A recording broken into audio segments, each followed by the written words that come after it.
ಆತ್ಮೀಯ ವೀಕ್ಷಕರಿಗೆ ಕಲಾಂತರಂಗ ಕಾರ್ಯಕ್ರಮಕ್ಕೆ ಸ್ವಾಗತ. ನಾನು ರಾಜೇಶ್ ಶಾನ್ಭೋಗ್ ಬಾರ್ಕೂರ್. ಮನಸ್ಸು ಎನ್ನುವುದೊಂದು ಅಂತರಂಗ. ಅಲ್ಲಿ ಅನೇಕ ವಿಷಯಗಳು ಗುಪ್ತವಾಗಿ ಅನೇಕ ಬಾರಿ ಯಾರಿಗೂ ಬಹಿರಂಗವಾಗದೆ ಹಾಗೆಯೇ ಉಳಿದುಬಿಡ್ತದೆ. ಅಂತಹ ವಿಷಯಗಳಿಗೆ ಕೂಡ ಒಮ್ಮೊಮ್ಮೆ ಮಾತನಾಡಬೇಕು ಅಂತ ಅನಿಸ್ತದೆ. ಅಂದು ಅದು ತನ್ನೊಳಗಿನ ತನ್ನ ಮನಸ್ಸಿನ ಭಾವನೆಗಳನ್ನು ಹೊರಹಾಕ್ತದೆ. ಅಂತಹ ಮನದ ಮಾತಿನ ಕಾರ್ಯಕ್ರಮವೇ ಈ ಕಲಾಂತರಂಗ ಕಾರ್ಯಕ್ರಮ. ಇಂದು ನಮ್ಮೊಂದಿಗಿದ್ದಾರೆ ನಮ್ಮ ನಾಡಿನವರು, ನಮ್ಮ ಜಿಲ್ಲೆಯವರು, ಕುಂದಾಪುರದ ಪ್ರಮೀಳಾ ಮೇಡಮ್ ಅವರು, ಹಿರಿಯ ಜನಪ್ರಿಯ ಗಾಯಕಿ. ಅವರೊಂದಿಗೆ ಮಾತಾಡೋಣ, ಅವರ ಮನದ ವಿಷಯವನ್ನು ತಿಳಿಯೋಣ. ಅವರಿಗೆ ಮೊದಲಿಗೆ ಸ್ವಾಗತವನ್ನು ಕೋರೋಣ. ಮೇಡಮ್, ತಮಗೆ ಕಲಾಂತರಂಗ ಕಾರ್ಯಕ್ರಮ ಸ್ವಾಗತ. ನಮಸ್ಕಾರ ಮೇಡಮ್, ತಾವು ಕುಂದಾಪುರದವರು, ನಮ್ಮ ಜಿಲ್ಲೆಯವರು. ಬಹಳ ಖುಷಿ ಆಗ್ತದೆ. ಹಿರಿಯರು, ಬಹಳಷ್ಟು ವಿಭಾಗದಲ್ಲಿ ತಮ್ಮನ್ನು ತಾವು ತೊಡಗಿಸಿಕೊಂಡಂಥವರು, ಬಹುಮುಖ ಪ್ರತಿಭೆ ಅಂತ ಹೇಳ್ಬೇಕು. ಹಲವಾರು ಇದರಲ್ಲಿದ್ದು ಸಾಮಾಜಿಕ ಕ್ಷೇತ್ರದಲ್ಲಿದ್ದೀವಿ, ಸಮಾಜ ಸೇವೆಯಲ್ಲಿ, ಅದೇ ರೀತಿ ದೇವಸ್ಥಾನದ ಆಡಳಿತದಲ್ಲಿ, ಅದೇ ರೀತಿ ಗಾಯಕಿಯಾಗಿ, ಸಂಘಟಕರಾಗಿ ಹಲವಾರು ಕಾರ್ಯಗಳನ್ನು ಮಾಡಿದ್ದೀರಿ. ತಮ್ಮ ಬಗ್ಗೆ ತಿಳಿಯಲಿಕ್ಕೆ ಬಹಳ ಕಾತರರಾಗಿದ್ದೇವೆ. ಅದೇ ರೀತಿ ತಮ್ಮ ಬಾಲ್ಯ ಜೀವನ, ತಮ್ಮ ತಂದೆ ತಾಯಿಯವರ ಬಗ್ಗೆ, ತಮ್ಮ ಹುಟ್ಟೂರಿನ ಬಗ್ಗೆ ಒಂದೆರಡು ಮಾತು ಮೇಡಮ್. ರಾಜೇಶ್ ಅವರೇ, ನೀವು ಇಂತಹ ಕಲಾವಿದರನ್ನು ಗುರುತಿಸಿ ಎಲ್ಲ ಕಡೆಯಿಂದಲೂ ಎಲ್ಲರನ್ನೂ ಪರಿಚಯಿಸ್ತಾ ಇದ್ದೀರಾ. ಇದೊಂದು ದೊಡ್ಡ ನಿಮ್ಮ ಒಂದು ವೃತ್ತಿ ಅಂತಲೂ ನಾನು ತಿಳ್ಕೊಳ್ತೇನೆ. ಇದರಲ್ಲಿ ನೀವು ಒಳ್ಳೆ ಯಶಸ್ವಿಯಾಗಿ ಮುಂದೆ ಕೂಡ ಎಲ್ಲರನ್ನು ಪರಿಚಯಿಸ್ತೀರಿ ಅಂತ ಭಾವಿಸ್ತೇನೆ. ಖಂಡಿತ. ನನ್ನ ಹುಟ್ಟಿದ ಊರು ಕಂಬದ ಕೋಣೆ. ನನ್ನ ತಂದೆ R.K. ಸಂಜೀವರಾವ್ ಅಂತ, ತಾಯಿ ಸುಶೀಲಾ ಅಂತ. ಅವರು ಕೂಡ ತುಂಬ ರಾಜಕೀಯದಲ್ಲಿಯೂ ಮತ್ತು ಸಾಮಾಜಿಕ ಎಲ್ಲ ಕೆಲಸ ಕಾರ್ಯಗಳಲ್ಲಿಯೂ ತೊಡಗಿಸಿಕೊಂಡವರು. ಸ್ವತಃ ನಾಟಕ ರಂಗ, ಸಂಗೀತ ಅದರಲ್ಲಿ ಕೂಡ ತುಂಬ ಹೆಸರುವಾಸಿಯಾಗಿಯೇ ಇದ್ದರು. ಅದೇ ರೀತಿ ನಾನು ಕೂಡ ಅವರ ಮಗಳಾಗಿ ಬೆಳೆದು ನನಗೆ ಈ ಸಂಗೀತ ಕ್ಷೇತ್ರದಲ್ಲಿ ಸೇವೆ ಮಾಡಿಸುವಂಥ ಒಂದು ಅಭ್ಯಾಸ ನನಗೂ ಬಂತು ಅಂತ ಹೇಳಲು ಬಹಳ ಸಂತೋಷವಾಗ್ತದೆ. ನೀವು ಸಹೋದರ ಸಹೋದರಿ ಎಷ್ಟು ಜನ ಇದ್ದೀರಿ? ನಾವು ಒಟ್ಟಿಗೆ 6 ಜನ, 3 ಗಂಡು 3 ಹೆಣ್ಣು. ಅದರಲ್ಲಿ ನಾವೀಗ 3 ಜನ ಇದ್ದೇವೆ. ಆಮೇಲೆ ವಿದ್ಯಾಭ್ಯಾಸ ಕಂಬದ ಕೋಣೆ ಮತ್ತು ಬೈಂದೂರು, ಅಲ್ಲಿ PUC ಸೆಕೆಂಡ್ ಇಯರ್ ಆವಾಗ ಬಂತು. ಅದರ ನಂತರ ನನ್ನ BA ಯನ್ನು ನಾನು ಹುಬ್ಳಿಯಲ್ಲಿ ಪೂರೈಸಿದೆ. ಮತ್ತು ನನಗೆ 72 ಮದುವೆ ಆಯಿತು. ಮದುವೆ ಆಗಿ ನಾನು ಉಡುಪಿಗೆ ಬಂದೆ. ಸಂಗೀತದಲ್ಲಿ ಬಹಳಷ್ಟು ಆಸಕ್ತಿ.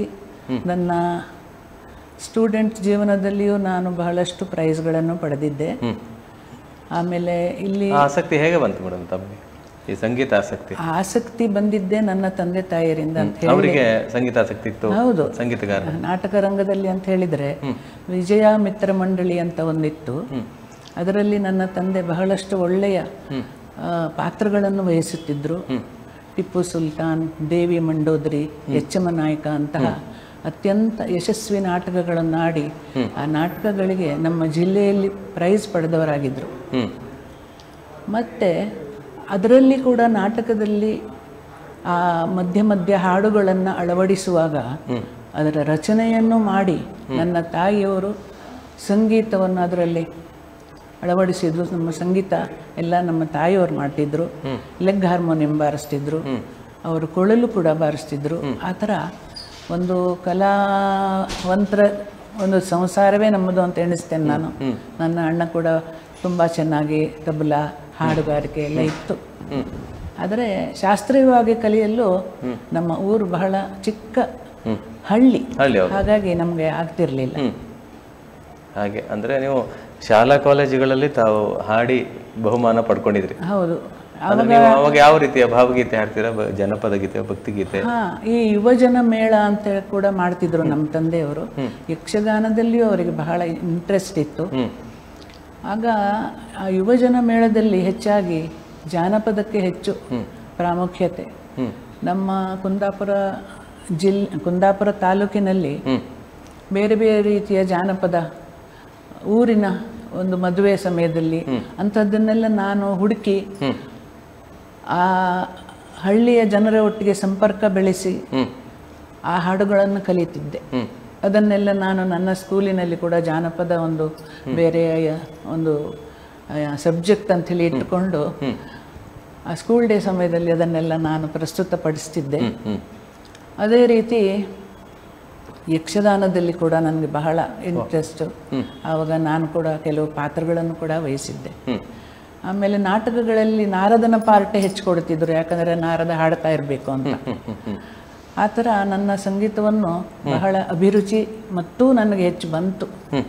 ಶಾಲಾ ಕಾಲೇಜುಗಳಲ್ಲಿ ಭಾಗವಹಿಸಿದ ಕಾರಣ ಹೌದು, ನಾಟಕಗಳಿಗೆ ಹಾಡುತ್ತಾ ನಾಟಕ ಪಾತ್ರ ಮಾಡುತ್ತಾ ತಂದೆಯವರ ಒಂದು ನಾಟಕ ಇದನ್ನ ನೀವು ಮುಂದುವರಿಸಿಕೊಂಡು ಬಂದ್ರಿ. ಅದರೊಟ್ಟಿಗೆ ಹಿಂದಿನ ಕಾಲದಲ್ಲಿ ಹಾಗೆಲ್ಲ ಮೇಡಮ್, ನಾಟಕ ಪಾತ್ರಧಾರಿಯೇ ಹಾಡಬೇಕು, ಬೇರೆ ಗಾಯಕರು ಯಾರು ಇರುವುದಿಲ್ಲ, ಹಾಡು ಹೇಳ್ತಾ ಅಭಿನಯಿಸಬೇಕು. ಯಕ್ಷಮನಾಯಕ ನಾಟಕದಲ್ಲಿ ಅಂತೂ ನಾನು ಬಹಳ ಚಿಕ್ಕವಳು, ಆವಾಗ ನನಗೆ ರಾಮರಾಯನ ಪಾತ್ರ ಕೊಡ್ತಿದ್ರು. ಆವಾಗ ನನ್ನ ತಂದೆ ಎಷ್ಟು ಚೆನ್ನಾಗಿ ನನಗೆ ಒಂದು ಹಾಡನ್ನು ಹಾಕಿ, ಪ್ರಭಾಕರ ಹಾಲಂಬಿ ಅಂತ ಅವರು ಬಹಳ ಚೆನ್ನಾದ ಸಂಗೀತ ಕಂಪೋಸ್ ಮಾಡ್ತಿದ್ರು. ಆವಾಗ ನನಗೆ ಒಂದು ಬಹಳ ಚೆನ್ನಾದ ಹಾಡೆಲ್ಲ ಹಾಕಿದ್ರು ಅವರು. ಅದೆಲ್ಲ ಯಾವಾಗಲೂ ಈಗ ನೆನಪಾಗುತ್ತೆ. ಆಮೇಲೆ ಉಡುಪಿಗೆ ಬಂದ ಮೇಲೆ ಇಲ್ಲಿ ಕೂಡ ಒಂದು ಒಳ್ಳೆಯ ವಾತಾವರಣ ಸಿಕ್ಕಿತು ನನಗೆ. ಅದರಲ್ಲಿ ನಾನು ಭಕ್ತಿಗೀತೆಗಳನ್ನು ಹೆಚ್ಚು ತಯಾರು ಮಾಡಿಕೊಳ್ಳಿಕ್ಕೆ ಶಾಂತಾರಾಮ್ ವಾಳಿಗ ಅಂಥೇಳಿ ಇತ್ತೀಚೆಗೆ ಅವರು ನಮ್ಮನ್ನು ಬಿಟ್ಟು ಹೋಗಿದ್ದಾರೆ. ಅವರಿಂದ ನನಗೆ ಈ ಭಕ್ತಿಗೀ ಸಂಗೀತದಲ್ಲಿ ಸ್ಫೂರ್ತಿ.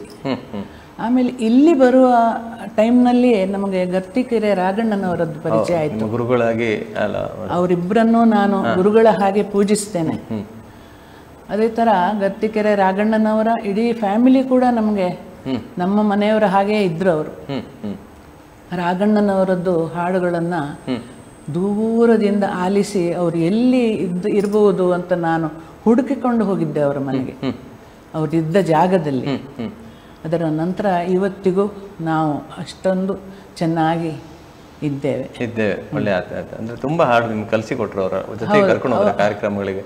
ಹೌದು, ಅವರೊಟ್ಟಿಗೆ ನಾನು ಹಾಡಿದ್ದು ಉಂಟು. ಆದರೆ ಬಹಳ ಅವರ ಹಾಡುಗಳಂದ್ರೆ ಅಷ್ಟು ನಮಗೆ ಮನಸ್ಸಿಗೆ ಮೆಚ್ಚಿ ಇನ್ನೂ ಹೃದಯದಲ್ಲಿ ಉಳ್ಕೊಂಡಿರುತ್ತೆ. ಅಷ್ಟು ಚೆನ್ನಾಗಿ ಅವರು ಹೇಳುವಾಗಲೇ ನಮಗೆ ಅಷ್ಟು ಸಂತೋಷ ಆಗುತ್ತೆ. ನಾವು ಅವರ ಗುರುಗಳಂದರೆ ಎದುರು ನಿಂತು ಕೂತ್ಕೊಂಡು ನಾವು ಕಲಿಬೇಕಂತಿಲ್ಲ, ಅಷ್ಟು ಮನದಟ್ಟಾಗಿ ಅವರು ಹಾಡುವಂಥವ್ರು. ಹೌದು. ಅದೇ ರೀತಿ ಮೇಡಮ್, ತಾವು ಕನ್ನಡ ಭಾಷೆ ಮಾತ್ರ ಅಲ್ಲ, ಒಂದು 5 ಭಾಷೆಯಲ್ಲಿ ತಾವು ಹಾಡ್ತೀರಿ, ಕನ್ನಡ ಸೇರಿಸಿ.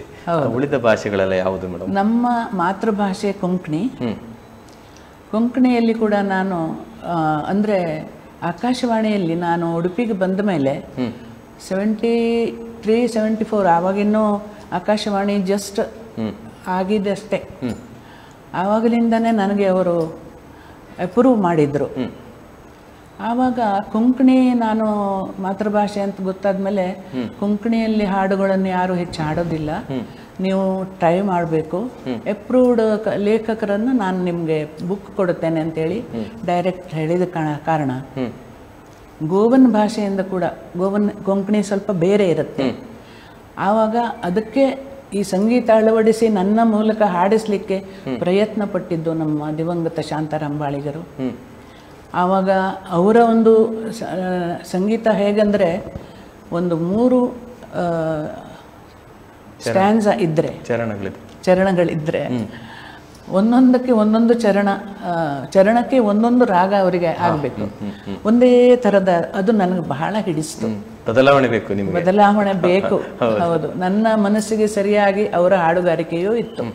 ಆಮೇಲೆ ನಾವು ಒಂದೇ ವೇದಿಕೆಯಲ್ಲಿ ಎಷ್ಟೋ ಕಡೆ ಭಜನ್ಸ್ಗೆಲ್ಲ ಹೋಗಿದ್ದೆವು.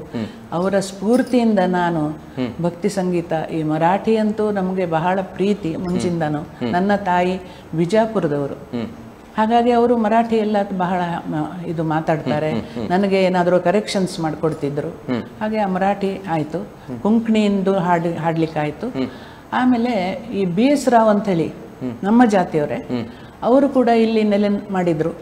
ಎಲ್ಲ ಇಲ್ಲಿ ಪರಿಸರದಲ್ಲಿ BS ರಾವ್ ಬಹಳ ಉತ್ತಮ ಗಾಯಕರು, ಮರಾಠಿ. ಹಾಗಾಗಿ ಅವರ ಈ ಇನ್ಸ್ಪಿರೇಷನ್, ಅವರ ಸ್ಫೂರ್ತಿಯು ನನಗೆ ಸಿಕ್ಕಿತು. ನಾವು 3 ಜನರು ಒಟ್ಟಿಗೆ ಒಂದು ಕಡೆ ನಿಂತು, ನಮಗೆ ಪಕ್ಕವಾದ್ಯದಲ್ಲಿ ಹಾಗೆ ನಮ್ಮ ಯಾವ ಒಂದು ಗಾಯನ ಇರಲಿ ಏನೇ ಇರಲಿ, ಒಂದು ಪಕ್ಕವಾದ್ಯ ಇಲ್ಲದಿದ್ದರೆ ಅದಕ್ಕೆ ಒಂದು ಮೆರುಗು ಇಲ್ಲ, ಅದು ಸಕ್ಸಸ್ ಆಗೋದಿಲ್ಲ. ಕೇಳಲಿಕ್ಕೂ ಬಹಳ ಇಂಪು, ವೀಕ್ಷಕರಿಗೆ ಬಹಳ ಸಂತೋಷ ಆಗುವಂಥ ವಿಷಯ. ಹಾಗಾಗಿ ನಮ್ಮ ಜೊತೆ ಮುಂಚಿನಿಂದನೂ ಇವತ್ತಿನವರೆಗೂ ನಾವು ಒಟ್ಟಿಗಿದ್ದಿದ್ದು ಟಿ ರಂಗಪ್ಪಯ್ಯವರು, ಆಮೇಲೆ ವಿನಾಯಕ್ ಪ್ರಭು ಅಂತ ಅವರು, ಸತೀಶ್ ಕಿಣಿ, ಇವರೆಲ್ಲ ನಮ್ಮ ಒಟ್ಟಿಗೆ ನಾವು ಆಚೆ ಈಚೆ ಹೋಗೋದು ಎಲ್ಲ. ಆಮೇಲೆ ಈ ನಾಟಕ ಕೂಡ ಕೆಲವು ಕೊಂಕಣಿ ನಾಟಕಗಳು ಇಲ್ಲಿ ಮಾಡಿದ್ರು.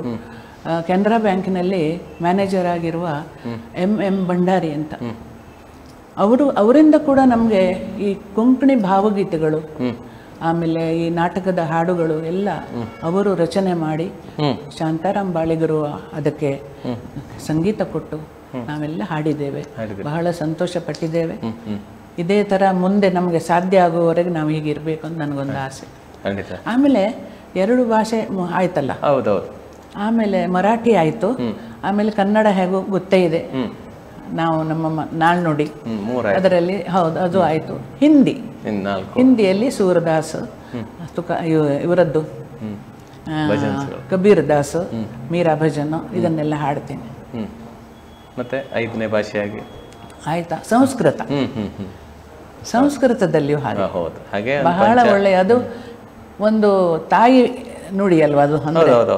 ಈ ಎಲ್ಲ ಭಾಷೆಗಳಿಗೂ ಅದು ಬೇರು, ಅದು ಮೂಲ. ಹಾಗಾಗಿ ಅದರಲ್ಲಿ ನಾನು ಹಾಡಲೇಬೇಕು ಅಂತ ನನಗೆ ಆಸೆ ಆಗಿತ್ತು. ಮತ್ತೆ ಬಹಳ ಒಳ್ಳೆಯ ಭಾಷೆ, ಉಚ್ಚಾರದಲ್ಲಿ ನಾವು ತಪ್ಪಬಾರದು ಅಂತ ಅದನ್ನು ಕೂಡ ಶಾಂತಾರಾಮ್ ಬಾಳಿಗರ ಹತ್ರ ಈ ಕೆಲವು ಶ್ಲೋಕಗಳಿಗೆ ಎಷ್ಟು ಚೆನ್ನಾಗಿ ರಾಗ ಹಾಕ್ತಾರೆ ಅವರು ಎಲ್ಲ, ಬಹಳ ಚೆನ್ನಾಗಿ ಅವರೆಲ್ಲ ನಮಗೆ ಕಲಿಸಿಕೊಟ್ಟ ಕಾರಣ ಅವರದ್ದೊಂದು ಭಂಡಾರದಿಂದ ನಮಗೊಂದು ಸ್ವಲ್ಪ ಸಿಕ್ಕಿದೆ. ಖಂಡಿತ. ಒಬ್ರು ಕರೆ ಮಾಡಿದ್ರು ತಮ್ಮ ಆತ್ಮೀಯರು, ಯಾರು ಅಂತ ಗೊತ್ತಿಲ್ಲ, ಒಬ್ಬರು ಫೋನ್ ಮಾಡಿದ್ದಾರೆ. ಅವ್ರು ಹೇಳುದಿಲ್ಲ, ನೀವು ಹೇಳಬೇಕು ಅವ್ರು ಯಾರು ಅಂತ. ನೋಡುವ. ಹಲೋ, ನಮಸ್ತೆ. ನಮಸ್ತೆ. ನಿಮಗೆ ಕಲಾಂತರಂಗ ಕಾರ್ಯಕ್ರಮಕ್ಕೆ ಸ್ವಾಗತ ಸರ್. ಧನ್ಯವಾದ. ಇಂದು ನಮ್ಮೊಂದಿಗೆ ನಿಮ್ಮ ಆತ್ಮೀಯರಿದ್ದಾರೆ, ಪ್ರಮೀಳಾ ಮೇಡಮ್ ಅವರಿದ್ದಾರೆ. ಅವರೊಂದಿಗೆ ಸ್ವಲ್ಪ ಮಾತಾಡಿ. ಅವರು ನೀವು ಯಾರು ಅಂತ ಹೇಳ್ತಾರ, ನೋಡೋಣ. ಸತೀಶ್ ಕಿಣಿಯ ಇನ್ನೆಂತ ಮಾತಾಡ್ಲಿಕ್ಕಿಲ್ಲ. ಸತೀಶ್ ನಮಸ್ಕಾರ. ಇದು ಭಾಗ್ಯ ಇಂತ ದೊಡ್ಡ ಮನುಷ್ಯರು ನಮ್ಗೆ ಫೋನ್ ಮಾಡೋದೇ ನಮ್ದೊಂದು ಭಾಗ್ಯ. ಇಲ್ಲ ಆಕ್ಚುಲಿ ನೋಡಿ ಸರ್, ನೀವು ಸರಿಯಾದ ಒಂದು ಪರ್ಸನ್ಸ್ ಅನ್ನು ಹಿಡಿದಿದ್ದೀರಿ. ಯಾಕಂದ್ರೆ ಅವರೊಂದು ಗ್ರೇಟ್ ಕಲಾವಿದರು, ಆದರೆ ಅವರಿಗೆ ಅವರ ಮಟ್ಟಕ್ಕೆ ಸರಿಯಾಗಿ ಅವರಿಗೆ ರೆಕಾಗ್ನಿಷನ್ ಸಿಗ್ಲಿಲ್ಲ. ಆಕ್ಚುಲಿ ಈ ಫೀಲ್ಡ್ ಅಲ್ಲಿ ಒಂದು ಸಾಹಿತ್ಯ ಅಥವಾ ಯಾವುದೇ ವಿಷಯದಲ್ಲಿ ಸೂಕ್ಷ್ಮತೆ ಅವರಲ್ಲಿ ಉಂಟು. ಅವರಲ್ಲಿ ತುಂಬಾ ನಮ್ಮನೆಯ ಕಲೆಕ್ಷನ್ಸ್ ನೋಡಿ. ನಾನು ಹೇಳುವುದಾದ್ರೆ ಭಜನ್ಸ್ ಅಲ್ಲಿ ಈ ಮುಂಚಿನ ಸುಮನ್ ಕಲ್ಯಾಣ್ಪುರ, ವಾಣಿ ಜಯರಾಮ್ ಮತ್ತೆ ಕೆಲವರೆಲ್ಲ ಓಲ್ಡ್ ಇವರು ಹಾಡ್ತಾರೆ ನೋಡಿ, ಅಂತ ಭಜನೆ ಇವತ್ತಿಗೂ ಯಾರು ಹಾಡುದಿಲ್ಲ. ಬಟ್ ಅವರು ಅದನ್ನು ಒಳ್ಳೆ ಮಾಡಿ ಹಾಡ್ತಾರೆ ಮತ್ತು ಓಲ್ಡ್ ಇಸ್ ಗೋಲ್ಡ್ ಹೇಳ್ತಾರಲ್ಲ, ಆ ರೀತಿ ಅವರದ್ದೊಂದು ಅಪ್ರೋಚ್. ಅವ್ರ ಹತ್ರ ತುಂಬಾ ಕಲೆಕ್ಷನ್ಸ್ ಉಂಟು. ಮತ್ತೆ ಇವತ್ತಿಗೂ ಅವರು ಹಾಡುವಂತ ಹಾಡು ಯಾರು ಹಾಡುದಿಲ್ಲ. ಎಸ್ಪೆಷಲಿ ಗುರುದೇವ ದತ್ತ ಅಂತ ಒಂದು ಇದುಂಟು, ದತ್ತನ ಭಜನೆ, ಅದು ಇವತ್ತಿಗೂ ಯಾರು ಹಾಡುದಿಲ್ಲ. ಹಾಗಾಗಿ ನಿಜವಾಗಿ ನೀವು ಕರೆಕ್ಟ್ ಒಂದು ಜನರನ್ನು ಸಿಲೆಕ್ಟ್ ಮಾಡಿದ್ದೀರಿ ಈ ಇದಕ್ಕೆ ಸಂದರ್ಶನಕ್ಕೆ. ಮತ್ತು ಅವರ ಹತ್ರ ತುಂಬಾ ವಿಷಯಗಳು ಉಂಟು. ಹಾಗಾಗಿ ನಂಗೆ ತುಂಬಾ ಖುಷಿ ಆಯ್ತು, ನೀವು ಸರಿಯಾದ ಒಂದು ಜನರನ್ನು ಕಲಾವಿದರನ್ನು ಗುರುತಿಸಿದ್ದೀರಿ ಅಂತ. ಆಗ್ಲಿ ಸರ್. ಅದೇ ರೀತಿ ಸರ್, ಅವರು ನಿಮ್ ಬಗ್ಗೆ ಮಾತಾಡಿದ್ರ ಅವಾಗ ಅಲ್ಲ ಪಕ್ಕವಾದದಲ್ಲಿ? ನಾನು ಅದೇ ಎನಿಸ್ತಾ ಇದ್ದೆ ಸತೀಶ್, ನಿಮ್ಮ ಹಾಗೆ ಆತ್ಮೀಯರನ್ನ ನಾನು ಯಾವಾಗಲೂ ನೆನಪಿಟ್ಟುಕೊಳ್ಳದಿದ್ರೆ ನನ್ನ ಕೃತಜ್ಞತೆ ಅಂತ ಎನಿಸ್ತೇನೆ. ಹಾಗಾಗಬಾರ್ದು. ಅದೇ ತರ ನರಸಿಂಹ ಕಿಣಿಯವರನ್ನು ಈಗ ನೆನಪಿಸ್ತಾ ಇದ್ದೇನೆ ನಾನು. ಅವರು ಮತ್ತೆ ಇವರು ನನ್ನ ಮೊದಲು ಇಲ್ಲಿ 72 ಅಲ್ಲಿ ಬಂದಾವಾಗ, ಆವಾಗ ಮೊದಲು ನಮ್ಮನ್ನು ಗುರುತಿಸಿ ನಮ್ಮೊಟ್ಟಿಗೆ ಬಹಳ ಭಜನೆಗಳಲ್ಲಿ ಅವರಿಬ್ಬರ ಒಟ್ಟಿಗೆ ನಾನು ತುಂಬಾ ಕಡೆ ಹಾಡಿದ್ದೇನೆ. ಅದೇ ಒಂದು ಸಂತೋಷ ನನಗಿನ್ನೂ ಇದೆ. ಸರ್, ಬಹಳ ಖುಷಿ ಆಯ್ತು ಸರ್ ತಮ್ಮೊಂದಿಗೆ ಮಾತಾಡಿ. ಮತ್ತೊಂದಂತಂದ್ರೆ ಸರ್, ಅವರು ಈ ಏಜಿನಲ್ಲಿ ಸಹ ಅವರದ್ದು ಮುಂಚೆ ಯಾವ ರೀತಿ ವಾಯ್ಸ್ ಇತ್ತು ಅದೇ ಈಗ ಸಹ ಉಂಟು ಸರ್. ಉಂಟು. ಅದೊಂದು ಅವರದೊಂದು ಸ್ಪೆಷಾಲಿಟಿ, ದೇವರ ಕೊಡುಗೆ, ದೇವರ ಅನುಗ್ರಹ ಅದು. ಮತ್ತೆ ನೋಡಿ, ಅವರೊಂದು ವರ್ಡ್ ಹೇಳಿದ್ರು, ಈ ಆರ್ಟಿಸ್ಟಿಗೆ ಇಂಥ ಗುಣಗಳು ಇರುವುದೇ ದೊಡ್ಡ ಇದು ವಿಷಯ. ಹೆಚ್ಚಾದವರಿಗೆ ಅಂತಂದ್ರೆ ಸ್ವಲ್ಪ ಒಂದು ರೆಕಗ್ನಿಷನ್ ಸಿಕ್ಕಿದ್ಕೊಳ್ಳ ಅವರೆಲ್ಲ ಮರೆತು ಹೋಗ್ತಾರೆ. ಆದ್ರೆ ಅವರು ಆ ಸೂಕ್ಷ್ಮತೆ ಮುಂಚಿನದೆಲ್ಲ ಇದು ಮತ್ತೆ ಪ್ರತಿಯೊಂದು ವಿಷಯದಲ್ಲಿ ನಾನು ಹೇಳ್ತೇನೆ ಅವ್ರು ರೆಕಗ್ನೈಸ್ ಮಾಡ್ತಾರೆ. ಹೌದು ಹೌದು, ಅದು ಅವರೊಂದು ದೊಡ್ಡ ಗುಣ. ಹಾಗಾಗಿ ತುಂಬಾ ಸಂತೋಷ ಆಯ್ತು ಇವ್ರೆ. ಆಗಲಿ ಸರ್, ಆಗಲಿ ಸರ್. ನಿಮಗೆ ನಮ್ಮ ಚಾನಲ್ ಪರವಾಗಿ ಪ್ರೀತಿಯ ಧನ್ಯವಾದಗಳು ಸರ್. ಆಗ್ಲಿ ಸರ್, ಧನ್ಯವಾದ ಸತೀಶ್. ಅದೇ ಅದೇ ಮೇಡಮ್, ನಮಗೆ ಅಂದರೆ ತಾವು ಹೇಳಿದಂತೆ ಹೀಗೆ ಗುರುಗಳ ಮಾರ್ಗದರ್ಶನಂತೆ ತಾವು ನಡ್ಕೊಂಡು ಬಹಳಷ್ಟು ಕಾರ್ಯಕ್ರಮ ಮಾಡಿದೆ. ಅದ್ರ ಮೇಡಮ್ ತಮಗೆ ಭಕ್ತಿ ಗೀತೆಗಳಂದ್ರೆ ಮತ್ತು ಜಾನಪದ ಗೀತೆಗಳ ಮೇಲೆ ಒಲವು ಜಾಸ್ತಿ ನಾವು ತಿಳಿದ ಮಟ್ಟಿಗೆ. ಹಾಗಾದ್ರೆ ಬಹಳಷ್ಟು ನೀವು ಹಾಡೋದು ಭಕ್ತಿ ಗೀತೆಗಳು ಮತ್ತು ಜಾನಪದ ಗೀತೆಗಳು. ಅದರದ್ದು ಒರಿಜಿನಲ್ ಕಂಪೋಸಿಂಗ್ ಹೇಗಿದೆ, ಅದಕ್ಕೆ ಸ್ವಲ್ಪ ಏನೋ ಒಂದು ನಿಮ್ದು ಒಂದು ಸ್ವಲ್ಪ ಸೇರಿಸಿ ಸ್ವಂತಿಕೆ ಸೇರಿಸಿ ಆಡುವಂತ ಒಂದು ಮನೋಭಾವ ತಮ್ಮದು. ಯಾಕಂದ್ರೆ ಅದಕ್ಕೊಂದು ಏನೋ ಒಂದು ಪಾಲಿಶ್ ಮಾಡಿ ಒಂದೇನೋ ಒಂದು ಮಾಡುವ ಅಂತ. ಪಾಲಿಶ್ ಮಾಡಬೇಕು ಅಂತ ನನಗೆ ಅದು ಆಟೋಮೆಟಿಕ್ ಆಗಿ ಬರುದು. ಅದು ಒರಿಜಿನಲ್ ಇರುವುದನ್ನ ಹಾಳು ಮಾಡಬಾರ್ದು. ಅದಕ್ಕೆ ಒಂದು ಒಳ್ಳೆಯ ನಾವು ಒಂದು ಏನ್ ಹೇಳ್ತಾರೆ ಉದಾಹರಣೆ ಕೊಡ್ಬೇಕಂದ್ರೆ ನಾವು ಹೆಂಗಸರು ಅಡಿಗೆಯಲ್ಲಿ ಹೇಗೆ ಪ್ರತಿ ಒಂದು ಅಡಿಗೆಯನ್ನ ಇನ್ನೂ ಸ್ವಲ್ಪ ರುಚಿಯಾಗಿ ಮಾಡ್ಬೇಕು ಅಂತ ಹೇಗೆ ಅನ್ನಿಸ್ತದೋ ಅದೇ ತರ ಹಾಡು ಇನ್ನೂ ಚೆನ್ನಾಗಿ ಹಾಡಬಹುದು ಏನೋ ಇದನ್ನ ಅಂತ ಏನೋ ಒಂದು ಆ ತರ ಮನೋಭಾವನೆ ಬರ್ತದೆ. ಅದಕ್ಕೆ ಸರಿಯಾಗಿ ದೇವರು ನನಗೆ ಕೃಪೆ ಮಾಡಿ ಅದಕ್ಕೆಲ್ಲ ಒದಗಿಸ್ತಾನೆ. ಅದೇ ನನ್ನದೊಂದು ದೊಡ್ಡ ಭಾಗ್ಯ. ಅಂದ್ರೆ ಒಂದು ಪಾಪ್ಯುಲರ್ ಹಾಡನ್ನ ಮತ್ತು ಇನ್ನೂ ಬೇರೆ ತರ ಮಾಡಿ ಹಾಡಿ ಅಲ್ವಾ ಮೇಡಮ್? ಅದೇ ರಾಗದಲ್ಲಿ ಸ್ವಲ್ಪ ಪಾಲಿಶ್, ಅದೇ ರಾಗ ಆದ್ರೆ ಅದೇ ಸ್ವಲ್ಪ ಮತ್ತೆ ನಿಮಗೆ ಹೇಳಿದ್ರಿ ಹೀಗೆ ಹಾಡಿದ್ರೆ ಒಳ್ಳೇದಾಗ್ಬೋದು ಏನೋ ಅಂತ ಕಂಡು ನಾನು ಹಾಡಿ ಬಿಟ್ರೆ ನನಗೆ ಅದೇ ಚೆನ್ನಾಗ್ ಅನ್ಸುತ್ತೆ. ಹೌದು ಹೌದು ಹೌದು ಹೌದು, ತಮ್ಮ ಸ್ವಂತಿಕೆ ಏನೋ ಸೇರಿಸ್ಕೊಂಡು ಹಾಡುವಂತ ಅದ್ರ ನಮ್ಮ ಇನ್ಪುಟ್ಸ್ ಅಂತ ಅದನ್ನ ಹಾಕಿ ಇನ್ನೂ ಸ್ವಲ್ಪ ಜೀವ ಅದಕ್ಕೆ ಹೆಚ್ಚು ಬರುವ ಹಾಗೆ ಮಾಡುದು. ಆಗ್ಲಿ, ಅದೊಂದು ದೊಡ್ಡ ಒಂದು ನಿಜವಾದ ಬೇಕು. ನಿಜವಾಗಿ ಅಂದ್ರೆ ನೀರು ಹರಿತಾ ಇರಬೇಕು, ಅದು ಹೊಸತನ ಬರ್ತಾ ಇರಬೇಕು. ಹಳೆ ಇದಕ್ಕೆ ಹೊಸತನ. ನೋಡಿ ಹಿಂದಿ ಫಿಲ್ಮಿ ಹಾಡುಗಳು ಕೂಡ ಈ ರೀಮಿಕ್ಸ್ ಅದು ಇದು ಅಂತಾರೆ. ಮತ್ತೆ ವಿಪರೀತ ಅದೆಲ್ಲ ಸ್ವಲ್ಪ ನನಗನ್ನಿಸುದಿಲ್ಲ ಒಳ್ಳೇದಂತ. ಅಷ್ಟು ಒಂದು ವಿಕೋಪಕ್ಕೆ ನಾನು ಹೋಗುದಿಲ್ಲ. ನೀವು ಆಕಾಶವಾಣಿಲಿ ಬಹಳಷ್ಟು ವರ್ಷಗಳ ಕಾಲ ಹಾಡ್ತಾ ಇದ್ರಲ್ಲ ಮೇಡಮ್? ಈಗ ರೀಸೆಂಟ್ ಆಗಿ ಕೊಂಕಣಿ ಮತ್ತೆ ಕಡೆಗೆ ಕನ್ನಡ ಕೂಡ ನನಗೆ ಅಪ್ರೂವ್ ಮಾಡಿದ್ರು ಅವರು. ಅದರಲ್ಲಿ ಕೂಡ ರಾಘಣ್ಣನವರದ್ದು ಕೆಲವು ಹಾಡುಗಳನ್ನು ನಾನು ಹಾಡಿದ್ದೆ. ಮತ್ತೆ ನನ್ಗೆ ಅವರು ರಿಟೈರ್ ಮಾಡೋ ತನಕನೂ ನಾನು ಹಾಡ್ತಾ ಇದ್ದೆ ಆಕಾಶವಾಣಿಯಲ್ಲಿ. ಆಕಾಶವಾಣಿ ಅದು ಅನುಭವ ಹೇಗಿತ್ತು ಮೇಡಮ್ ಅಲ್ಲಿ? ಆಕಾಶವಾಣಿ ಅನುಭವ, ಆಕಾಶವಾಣಿಯ ಅನುಭವ ಅಂದ್ರೆ ಒಂದು 3 ತಿಂಗಳಿಗೆ ಒಂದ್ಸಲ ನಮ್ಗೆ ಸಿಕ್ತಿತ್ತು ಹಾಡ್ಲಿಕ್ಕೆ ಒಂದು 5-6 ಹಾಡುಗಳು. ಆಮೇಲೆ ಅಲ್ಲಿ ಹಾರ್ಮೋನಿಯಂ ಹೆಚ್ಚಿಸ್ಕೊಡ್ತಿರ್ಲಿಲ್ಲ, ವಯಲಿನಿಸ್ಟು ಮತ್ತೆ ಸಿತಾರ್ದವರು ಮತ್ತೆ ತಬಲಾ. ಅದು ಒಂದೊಂದ್ಸಲ ನಾವೇ ಹೇಳಿದ್ರೆ ಅವರು ಬರ್ತಿದ್ರು. ಪರವಾಗಿಲ್ಲ, ನಾವು ಹೋದ ಕೂಡಲೇ ಅವರೆಲ್ಲ ತುಂಬಾ ನುರಿತವರಾದ್ರಿಂದ. ಈಗ ರಫೀಕ್ ಖಾನ್ ಮತ್ತು ಅವರದ್ದು ನೆನಪಾಗ್ತಾ ಇಲ್ಲ ನನಗೆ, ವಯಲಿನಿಸ್ಟ್ ತುಂಬಾ ಚೆನ್ನಾಗಿ ನನಗೆ ಕಂಪನಿ ಮಾಡಿದ್ದಾರೆ. ಹಾಗಾಗಿ ಅವರನ್ನು ಕೂಡ ನಾನು ಧನ್ಯವಾದ ನೆನಪಿಸಲೇಬೇಕು ಈ ಸಮಯದಲ್ಲಿ ಅಲ್ಲ ಮೇಡಮ್? ಅದೇ ತಾವು ದೂರದರ್ಶನದಲ್ಲಿ ಕೂಡ ಹಲವಾರು ಕಾರ್ಯಕ್ರಮಗಳನ್ನು ನೀಡಿದಿರಿ. ದೂರದರ್ಶನದ ಬಗ್ಗೆ ದೂರದರ್ಶನದಲ್ಲಿ ಬ್ಯಾಂಗ್ಳೂರಿಂದ ಒಂದು ಹೆಚ್ಚಿಲ್ಲ, 1-2 ಮಾತ್ರ. ಬಾಂಬೆಗೆ ಹೋದವಾಗ ಒಂದು ಗೆಸ್ಟ್ ಆರ್ಟಿಸ್ಟ್ ಆಗೆಲ್ಲ ಹೋಗಿದ್ದೆ. ಬೆಂಗಳೂರಿನಿಂದ ನನಗೆ ಓನ್ಲಿ ಕೊಂಕಣಿ ಮಾತ್ರ ಹಾಡಲಿಕ್ಕೆ ಸಿಕ್ಕಿತ್ತು. ಅದರಲ್ಲಿಯೂ ಬಹಳ ಯಶಸ್ವಿಯಾಗಿ ಬಂದಿದೆ ಆ ಕಾರ್ಯಕ್ರಮ ಎಲ್ಲ. ಆಮೇಲೆ ಯವನಿಕಾ ಅಂತ ಹೇಳುವ ಒಂದು ಇದರಲ್ಲಿ ಸ್ಟೇಜಲ್ಲಿ ಇವರು US ಕೃಷ್ಣರಾವ್ ಅಂತ ದಂಪತಿಗಳು ಮತ್ತೆ ಸಂಗೀತ ನೃತ್ಯ ಅಕಾಡೆಮಿಯ ಅಧ್ಯಕ್ಷೆಯಾಗಿದ್ದ ಆ ಟೈಮ್ನಲ್ಲಿ ಚಂದ್ರಭಾಗಾ ದೇವಿ ಅವರದ್ದು ಒಂದು 80th ಬರ್ತ್ಡೇ ಕೃಷ್ಣರಾವ್ ಅವರದ್ದು. ಅದಕ್ಕೆ ನನ್ನ ಕಾರ್ಯಕ್ರಮ ಸುಗಮ ಸಂಗೀತ ಇಟ್ಟಿದ್ರು. ಅದರಲ್ಲಿ ಹೆಚ್ಚಿನದ್ದು ಭಾವಗೀತೆಗಳು.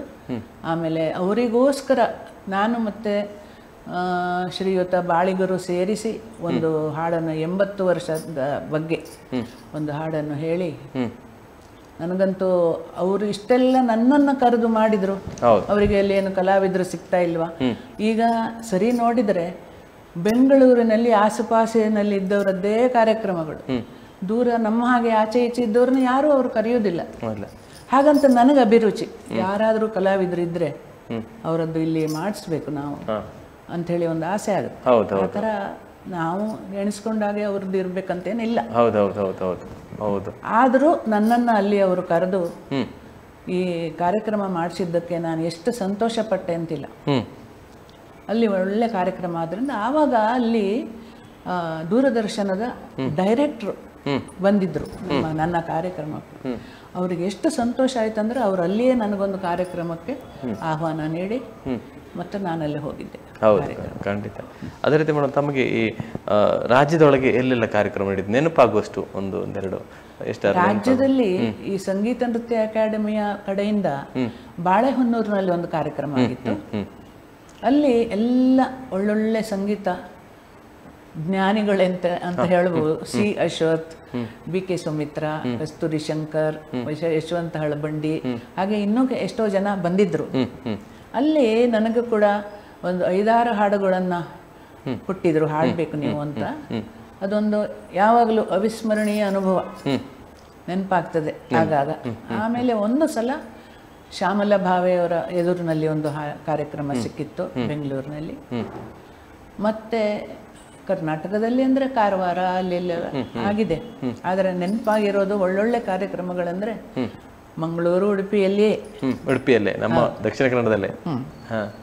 ನೀವು ಹಾಗೆ ಹೇಳಿದಂತೆ ಬೆಂಗಳೂರಿನವರು ಹೊರಗಿರೋರು ಕರೆಯುವುದು ಕಡಿಮೆ, ದಕ್ಷಿಣ ಕನ್ನಡದವರು ದಕ್ಷಿಣ ಕನ್ನಡದ ಕಡೆಯವರು ಕರೆಯುವುದಿಲ್ಲ. ಕೆಲವು ರೆಕಾರ್ಡಿಂಗಿಗೆ ಹೋಗಿದ್ದೆ, ನನ್ನದೇ ಕೆಲವು ಸಿಡಿಗಳಾಗಿತ್ತು, ಅದಕ್ಕೆಲ್ಲ ಹೋಗಿದ್ದೆ ನಾನು.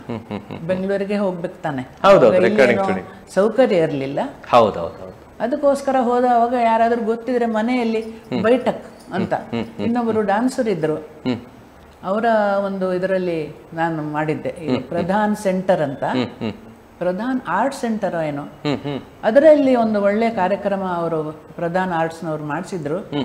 ಆವಾಗ ಸುಬ್ಬಣ್ಣನವ್ರು ಬಂದಿದ್ರು ಆ ಕಾರ್ಯಕ್ರಮ, ಶಿವಮೊಗ್ಗ ಸುಬ್ಬಣ್ಣ. ಅವರಿಗೂ ಎಲ್ಲ ತುಂಬಾ ಇಷ್ಟ ಆಯಿತು. ಆವಾಗಲೇ ಅವರ ಪರಿಚಯವೂ ಆಗಿತ್ತು. ಆ ಥರ ಕೆಲವೆಲ್ಲ ನೆನಪಾಗ್ತದೆ. ಖಂಡಿತ ರಾಜ್ಯದೊಳಗಿದೆ. ಅದೇ ರೀತಿ ಮೇಡಮ್, ತಮ್ಮ ಹತ್ರ ಬಹಳಷ್ಟು ಮಾತಾಡ್ಲಿಕ್ಕಿದೆ. ಒಂದು ಪುಟ್ಟ ವಿರಾಮ ತೆಗೆದು ಆಮೇಲೆ ಮಾತು ಮುಂದುವರಿಸೋಣ. ಆಯಿತು, ಸಂತೋಷ. ಆಯ್ತು ವೀಕ್ಷಕರೇ, ಒಂದು ಪುಟ್ಟ ವಿರಾಮ ತೆಗೆದು ಆನಂತರ ನಿಮ್ಮ ಭೇಟಿ ಆಗ್ತೇವೆ. ನೋಡ್ತಾ ಇರಿ ಕಲಾಂತರಂಗ ಕಾರ್ಯಕ್ರಮ.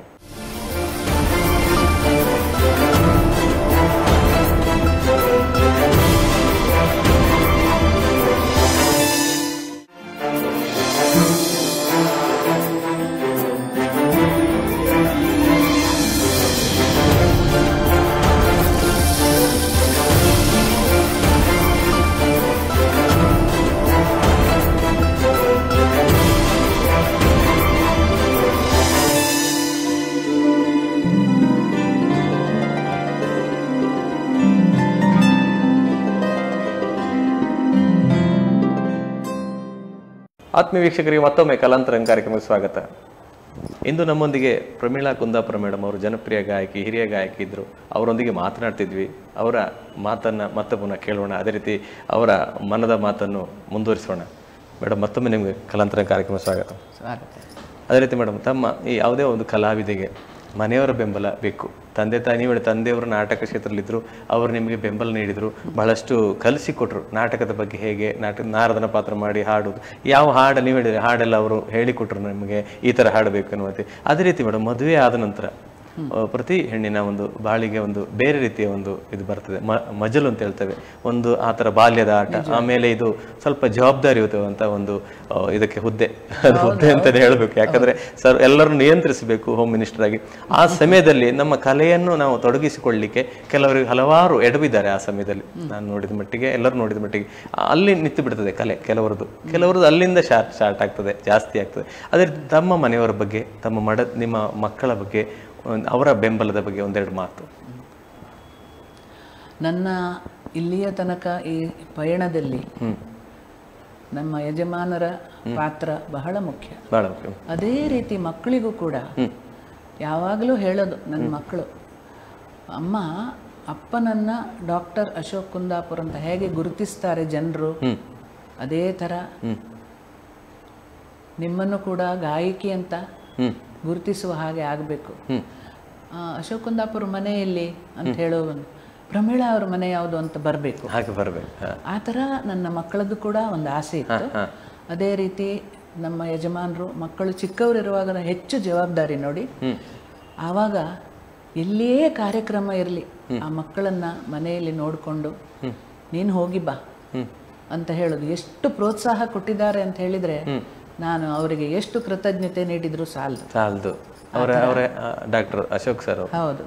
ಆಮೇಲೆ ಮಕ್ಕಳಲ್ಲಿಯೂ ಹಾಗೆ, ನನ್ನ ಹಿರಿಯ ಮಗಳು ಸುಮನ್ ಅಂತ, ಅವಳು ಎಲ್ಲ ಮಕ್ಕಳಿಗೂ 4-5 ವರ್ಷದ ಅಂತರ ಇತ್ತು.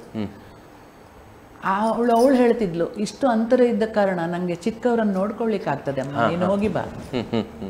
ಆ ಥರ ಇಷ್ಟೆಷ್ಟು ಸಣ್ಣವರಿದ್ರೂ ಸಹ ನಾನು ಆ ಮಕ್ಕಳನ್ನು ಬಿಟ್ಟು ಹೋಗ್ತಿದ್ದೆ ಮನೆಯಲ್ಲಿ. ಆ ಮಕ್ಕಳು ಅಳದ ಹಾಗೆ ಪ್ರತಿಯೊಂದು ರೀತಿಯಲ್ಲಿ ನೋಡಿಕೊಂಡು ನನ್ನನ್ನು ಬಹಳ ಪ್ರೋತ್ಸಾಹ ಮಾಡಿದ್ದಾರೆ. ನಮ್ಮ ಯಜಮಾನರು ಮತ್ತೆ ಮಕ್ಕಳು ಕೂಡ. ಅದರ ಬಗ್ಗೆ ಇನ್ನು 2 ಮಾತಿಲ್ಲ. ಎಷ್ಟು ಮಕ್ಕಳು ನಿಮಗೆ? ಒಬ್ಬರೇ ಮಕ್ಕಳು? ನನಗೆ 4 ಜನ. 4 ಜನ. ಉಳಿದವ್ರ ಹೆಸರು ಹೇಳಿಲ್ಲ ನೀವು. ಹೌದು, ಮಕ್ಕಳು ಮತ್ತೆ ಬೇಜಾರು ಮಾಡ್ಕೊಳ್ತಾರೆ. ಹೌದು. ಅಲ್ಲ, ಅದಕ್ಕೆ ನೀವು ಕೇಳಿದ್ರಲ್ಲ, ಸರಿ ಆಯ್ತು. 3 ಹೆಣ್ಣು 1 ಗಂಡು. ಒಬ್ಬರ ಹೆಸರು ಸುಮನ್. ಹೌದು. ಇನ್ನೊಬ್ಬಳು ಸೀಮಾ. ಇನ್ನೊಬ್ಬಳು ಸ್ನೇಹ. ಮಗ ಶ್ರೇಯಸ್. ಎಲ್ಲ ಅವ್ರ ಪಾಡಿಗೆ ಅವರು ಸೆಟ್ಲ್ ಆಗಿದ್ದಾರೆ. ಈ 3 ಜನರು ವಿದೇಶಕ್ಕೆ ಹೊರಟೋದ್ರು. 3 ಹೆಣ್ಣು ಮಕ್ಕಳು ಮದುವೆ ಆದ್ಮೇಲೆ. ಮಗನಿಗೆ ಮದುವೆ ಆಗಲಿಲ್ಲ, ಇಲ್ಲೇ ನಮ್ಮೊಟ್ಟಿಗೆ ಇದ್ದಾನೆ. ಆದ್ರೆ ಈ 3 ಜನನು, ಇಬ್ರು US ಅಲ್ಲಿ, ಇನ್ನೊಬ್ಬಳು ಕೆನಡಾದಲ್ಲಿ. ಈ 3 ಕಡೆ ನನ್ನ ಕಾರ್ಯಕ್ರಮಗಳನ್ನು ಮಾಡಿದ್ದಾರೆ. ಅವರಿಗೆ ಚಿಕ್ಕವರಿರುವಾಗ ಮಾತ್ರ ಅಲ್ಲ, ಈಗ ಅಲ್ಲಿ ಕೂಡ ನನ್ನ ಕೀರ್ತಿ ಪಸರಿಸಬೇಕು ಅಂತ ಅಲ್ಲಿ ಕೂಡ ನನ್ನ ಪಿಟ್ಸ್ಬರ್ಗ್ ಅಲ್ಲಿ, ಆಮೇಲೆ ಫ್ಲಾರಿಡಾ, ಹೌದು, ಕೆನಡಾದಲ್ಲಿ, ಆಸ್ಟಿನ್ ನಲ್ಲಿ, ಈ ಎಲ್ಲ ಕಡೆ ನನ್ನ ಕಾರ್ಯಕ್ರಮಗಳನ್ನು ಮಾಡಿದ್ದಾರೆ. ಆಮೇಲೆ ಕನ್ನಡಿಗರು, ಅಲ್ಲಿರುವ ಕನ್ನಡಿಗರು ಕೂಡ ಬಹಳ ಸಂತೋಷ ಪಟ್ಟರು, ನನಗೆ ಸನ್ಮಾನ ಕೂಡ ಮಾಡಿದರು. ಅದೆಲ್ಲ ಬಹಳ ದೇವರ ಅನುಗ್ರಹವೇ ಇದರಲ್ಲಿ, ಮತ್ತೆ 2 ಮಾತಿಲ್ಲ. ಯಾಕಂದ್ರೆ ನನಗೆ ಶಾಸ್ತ್ರೀಯವಾಗಿ ಕಲಿಯುವಂಥ ಒಂದು ಅಪರ್ಚುನಿಟಿಯೇ ಸಿಕ್ಕಲಿಲ್ಲ. ಯಾಕಂದ್ರೆ ಬಹಳ ಹಳ್ಳಿ ಊರು ಕಂಬದ ಕೋಣೆ. ನಾವೆಲ್ಲ ದೊಡ್ಡವರಾಗಬೇಕಾದ್ರೆ ಅಲ್ಲಿ ಬ್ರಿಡ್ಜಸ್ ಕೂಡ ಇಲ್ಲ. ಕುಂದಾಪುರಕ್ಕೆ ಹೋಗ್ಬೇಕಿದ್ರು ನದಿ ದಾಟಬೇಕು. ಆಮೇಲೆ ಉಡುಪಿ ಮಂಗಳೂರು ಅಂತ ಹೇಳಿದ್ರೆ ಕೇಳಲೇಬೇಕು. ನನಗೆ ಎಲ್ಲಿಯೂ ಒಂದು ಕಲಿಯುವ ಒಂದು ಅವಕಾಶ ಸಿಕ್ಕಲಿಲ್ಲ. ಹಾಗಾಗಿ ಇವರೇ ಎಲ್ಲ ನನ್ನ ಗುರುಗಳು ಅಂತೇಳಿ ಭಾವಿಸ್ಕೊಂಡು ನನಗೆ ಸಾಧ್ಯ ಆದ ಮಟ್ಟಿಗೆ ದೇವರು ಕೃಪೆ ತೋರಿಸಿದ ಹಾಗೆ ನಾನು ಹಾಡುತ್ತೇನೆ. ಹೌದು, ಖಂಡಿತ. ಅಂದ್ರೆ ನೀವು ವಿದೇಶದಲ್ಲಿ ಕೂಡ ಹಲವಾರು ಕಾರ್ಯಕ್ರಮ ನೀಡಿದ್ರಿ, ದೇಶದೊಳಗೂ ಹಲವಾರು ಕಾರ್ಯಕ್ರಮ ನೀಡಿದಿರಿ ಅಲ್ಲ ಮೇಡಮ್? ನಮ್ಮ ಕರ್ನಾಟಕ ಅಲ್ಲದೆ ಬೇರೆ ರಾಜ್ಯದೊಳಗೂ ಕೂಡ. ಮಹಾರಾಷ್ಟ್ರದಲ್ಲೆಲ್ಲ ಸುಮಾರು ಆಗಿದೆ. ಅಲ್ಲಿ ಯಾವ ರೀತಿ ಮೇಡಮ್ ಭಜನ್ಸ್ ಆಡ್ತೀರಾ ನೀವು ಅಲ್ಲಿ? ಹೌದು, ಮಹಾರಾಷ್ಟ್ರದಲ್ಲಿ ನಮ್ಮ ಮಠದವರದ್ದು, ಚಿತ್ರಾಪುರ ಮಠ ನಮ್ಮದು. ಅಲ್ಲಿಂದ ಇದರಲ್ಲಿ ಎಲ್ಲ ಸಬರ್ಬ್ಸ್ ಅಲ್ಲಿ ಗ್ರ್ಯಾಂಟ್ ರೋಡಿಂದ ವಸೈವರೆಗೆ ಎಷ್ಟು ಆಯ್ತು, ಪ್ರತಿ ಒಂದು ಸಬರ್ಬಲ್ಲಿ ನನ್ನ ಕಾರ್ಯಕ್ರಮ. ಸುಮಿತ್ ಸೌರ್ ಅಂತ ಅವರು ದೊಡ್ಡ ಮ್ಯೂಸಿಕ್ ಕ್ರಿಟಿಕ್, ಈ ದೊಡ್ಡ ದೊಡ್ಡ ಆರ್ಟಿಸ್ಟ್ ಅವರದ್ದೆಲ್ಲ ರಿವ್ಯೂ ಬರೆಯೋರು. ಅವರು ನನ್ನ ಕಾರ್ಯಕ್ರಮಗಳನ್ನು ಎಲ್ಲ ಕಡೆ ಮಾಡಿಸಿದ್ದಾರೆ. ಅದು ಹೇಗೆ ಅಂದರೆ, ಚಿತ್ರಾಪುರ ಮಠದಲ್ಲಿ ರಥೋತ್ಸವ ಸಮಯದಲ್ಲಿ ಒಂದು ಕಾರ್ಯಕ್ರಮ ಇತ್ತು ನಂದು.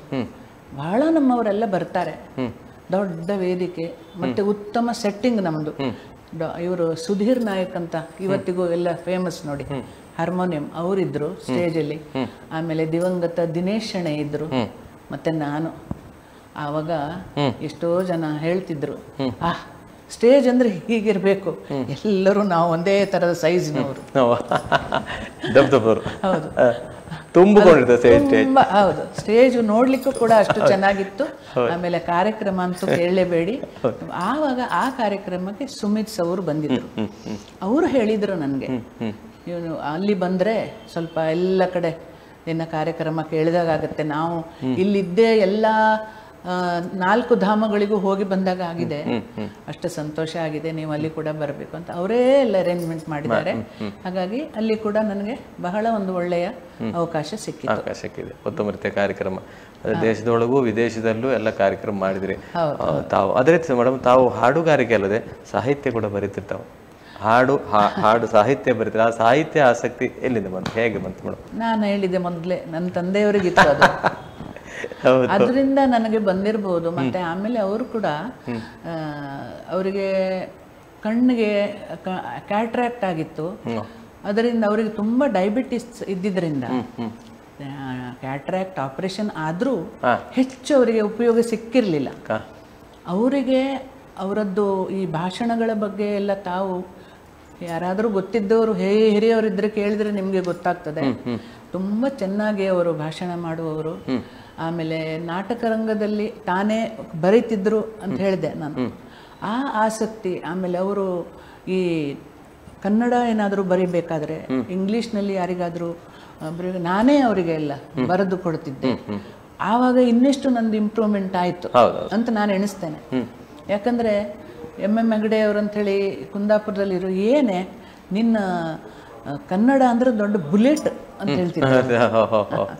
ಹಾಗೆ ಇವತ್ತಿಗೂ ನನಗದರಲ್ಲಿ ಆಸಕ್ತಿ. ಆಮೇಲೆ ಈ ಕೊಂಕಣಿ ಹಾಡುಗಳಲ್ಲಿ ಕೆಲವು ಪೊಯಿಟಿಕ್ ಲ್ಯಾಂಗ್ವೇಜ್ ಇರುವುದಿಲ್ಲ, ಅದು ಹೇಗೋ ಇರುತ್ತೆ ಕೆಲವರದ್ದು.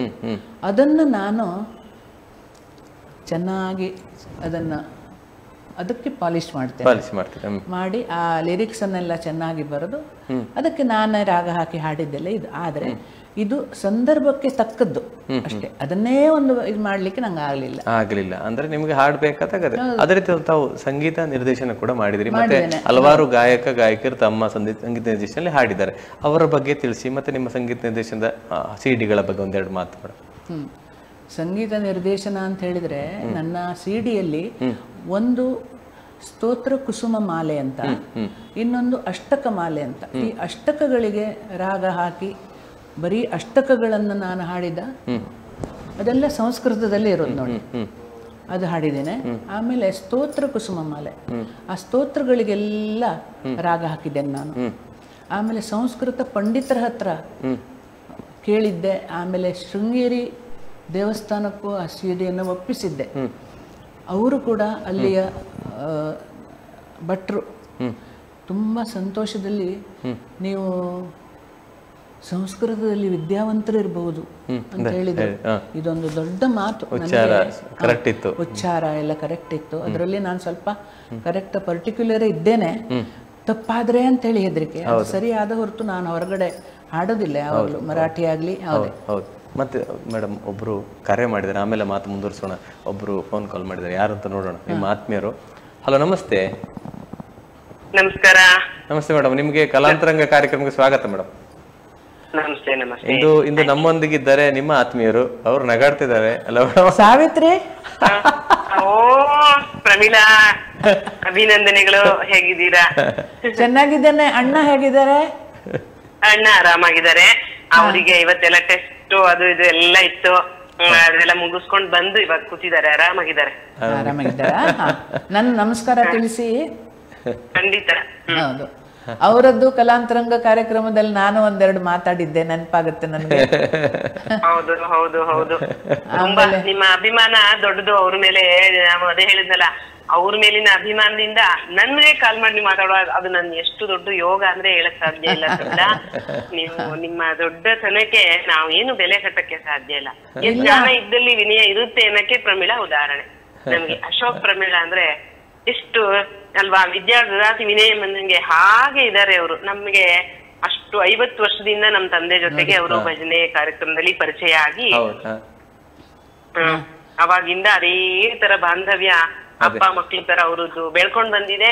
ನಮ್ಗೆ ಇವರೆಲ್ಲ ಹಿರಿಯಕ್ಕಂತರ ಆಗಿ ನಮ್ಗೆ ನಿಜವಾಗ್ಲೂ ಮಾದರಿ ಆಗಿದ್ದಾರೆ. ಅಲ್ಲ ರೀ, ನೀವು ಎಷ್ಟು ಆತ್ಮೀಯತೆ ನೀವು ತೋರಿಸಿದ್ದೀರಾ, ಅದಕ್ಕೆ ತಕ್ಕದ್ದು ನಂದಾಗದೆ ಅಷ್ಟೇ.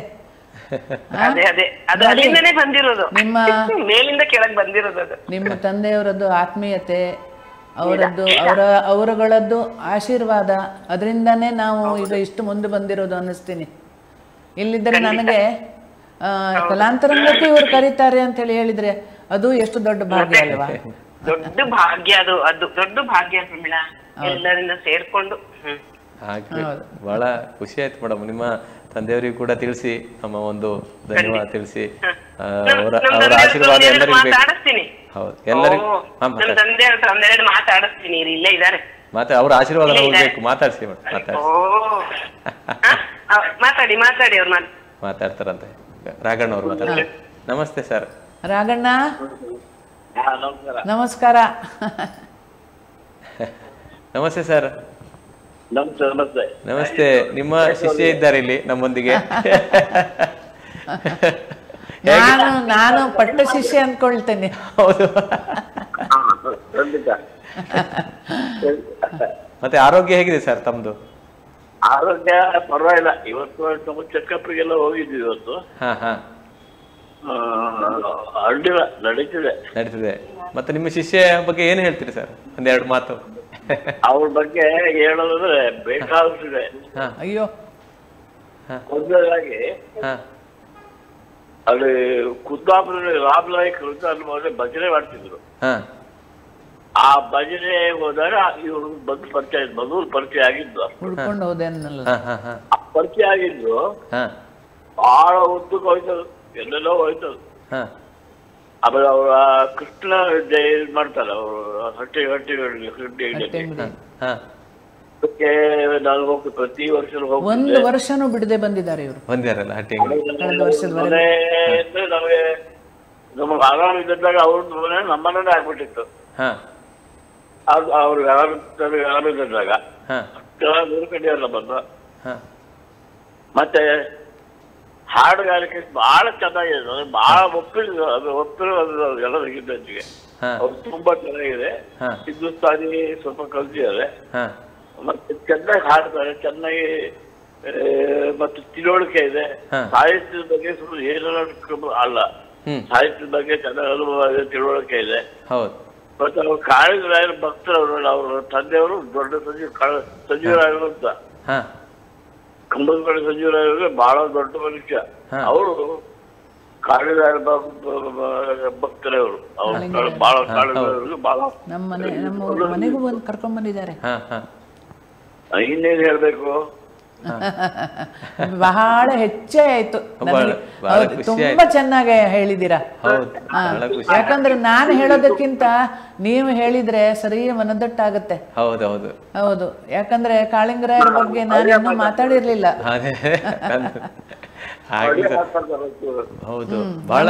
ನಮ್ ಶಾಲೆಗೂ ಕರ್ಕೊಂಡ್ ಬಂದಿದ್ರು ಕಾಳಿಂಗರಾಯರನ್ನ, ನಮ್ಮ ತಂದೆ ಮನೆ ಕರ್ಕೊಂಡ್ ಬಂದಿದ್ರು. ಅದೆಲ್ಲ ನೆನ್ಪು ಮಾಡ್ಬೇಕಿನ್ನು ಅಂತ ಮಾಡಿದ್ರು ಅವರು. ಆಗ್ಲಿ ಸರ್, ಬಹಳ ಖುಷಿ ಆಯ್ತು ಸರ್ ತಮ್ಮೊಂದಿಗೆ ಮಾತಾಡಿ. ಬಹಳ ಹೇಳಿ ಸರ್. ನಿಮ್ಮ ಒಂದು ನಿಮಿಷ ತಗೋಬೋದಾ? ತಕೊಳ್ಳಿ ಸರ್, ತಕೊಳ್ಳಿ. ನರಸಿಂಹಮೂರ್ತಿಗಳು. ಆಯ್ತು ಸರ್. ಜೈ ಗುರುದೇವ್ ಪ್ರಮೀಳಾ ಅವರು. ಜೈ ಗುರುದೇವ್. ರಾಜೇಶ್ ಅವರೇ, ಅವರು ಪ್ರಮೀಳಾ ಅವ್ರ ಇನ್ನೊಂದ್ ಮುಖ ಎಷ್ಟ್ ಜನಕ್ಕೆ ಗೊತ್ತಿದೆಯೋ ಗೊತ್ತಿಲ್ವೋ ಗೊತ್ತಿಲ್ಲ. ರಾಘಣ್ಣ ಅವ್ರನ್ನ ಹಾರ್ಟ್ ಅಟ್ಯಾಕ್ ಆಗಿ ಅವ್ರ ಆಸ್ಪತ್ರೆ ಮಣಿಪಾಲ್ ಅಲ್ಲಿ ಸೇರಿದಾಗ ಮಣಿಪಾಲ್ ಆಸ್ಪತ್ರೆಗೆ ಡಾಕ್ಟರ್ಗೆ ಹೋಗಿ ಭೇಟಿಯಾಗಿ ಅವ್ರನ್ನೆಲ್ಲ ಕನ್ಸಲ್ಟ್ ಮಾಡಿ ಏನ್ ಆಪರೇಷನ್ ಆಗ್ಬೇಕೋ, ಅದಕ್ಕೆ ಏನ್ ದುಡ್ಡಾಗತ್ತೆ ಎಲ್ಲ ವಿಚಾರಿಸಿ, ಅದು ಬಿಡಿ ಡಾಕ್ಟರ್ ಹತ್ರ ಮಾತಾಡಿದ್ರು ಅದು ಇದಲ್ಲ, ಅದ್ರದ್ದಲ್ಲ. ಆ ಮನೆಯಲ್ಲಿ 8-10 ಜನ ಇಟ್ಕೊಂಡು 15 ದಿವಸ ಸಾಕಿದ್ದಾರೆ.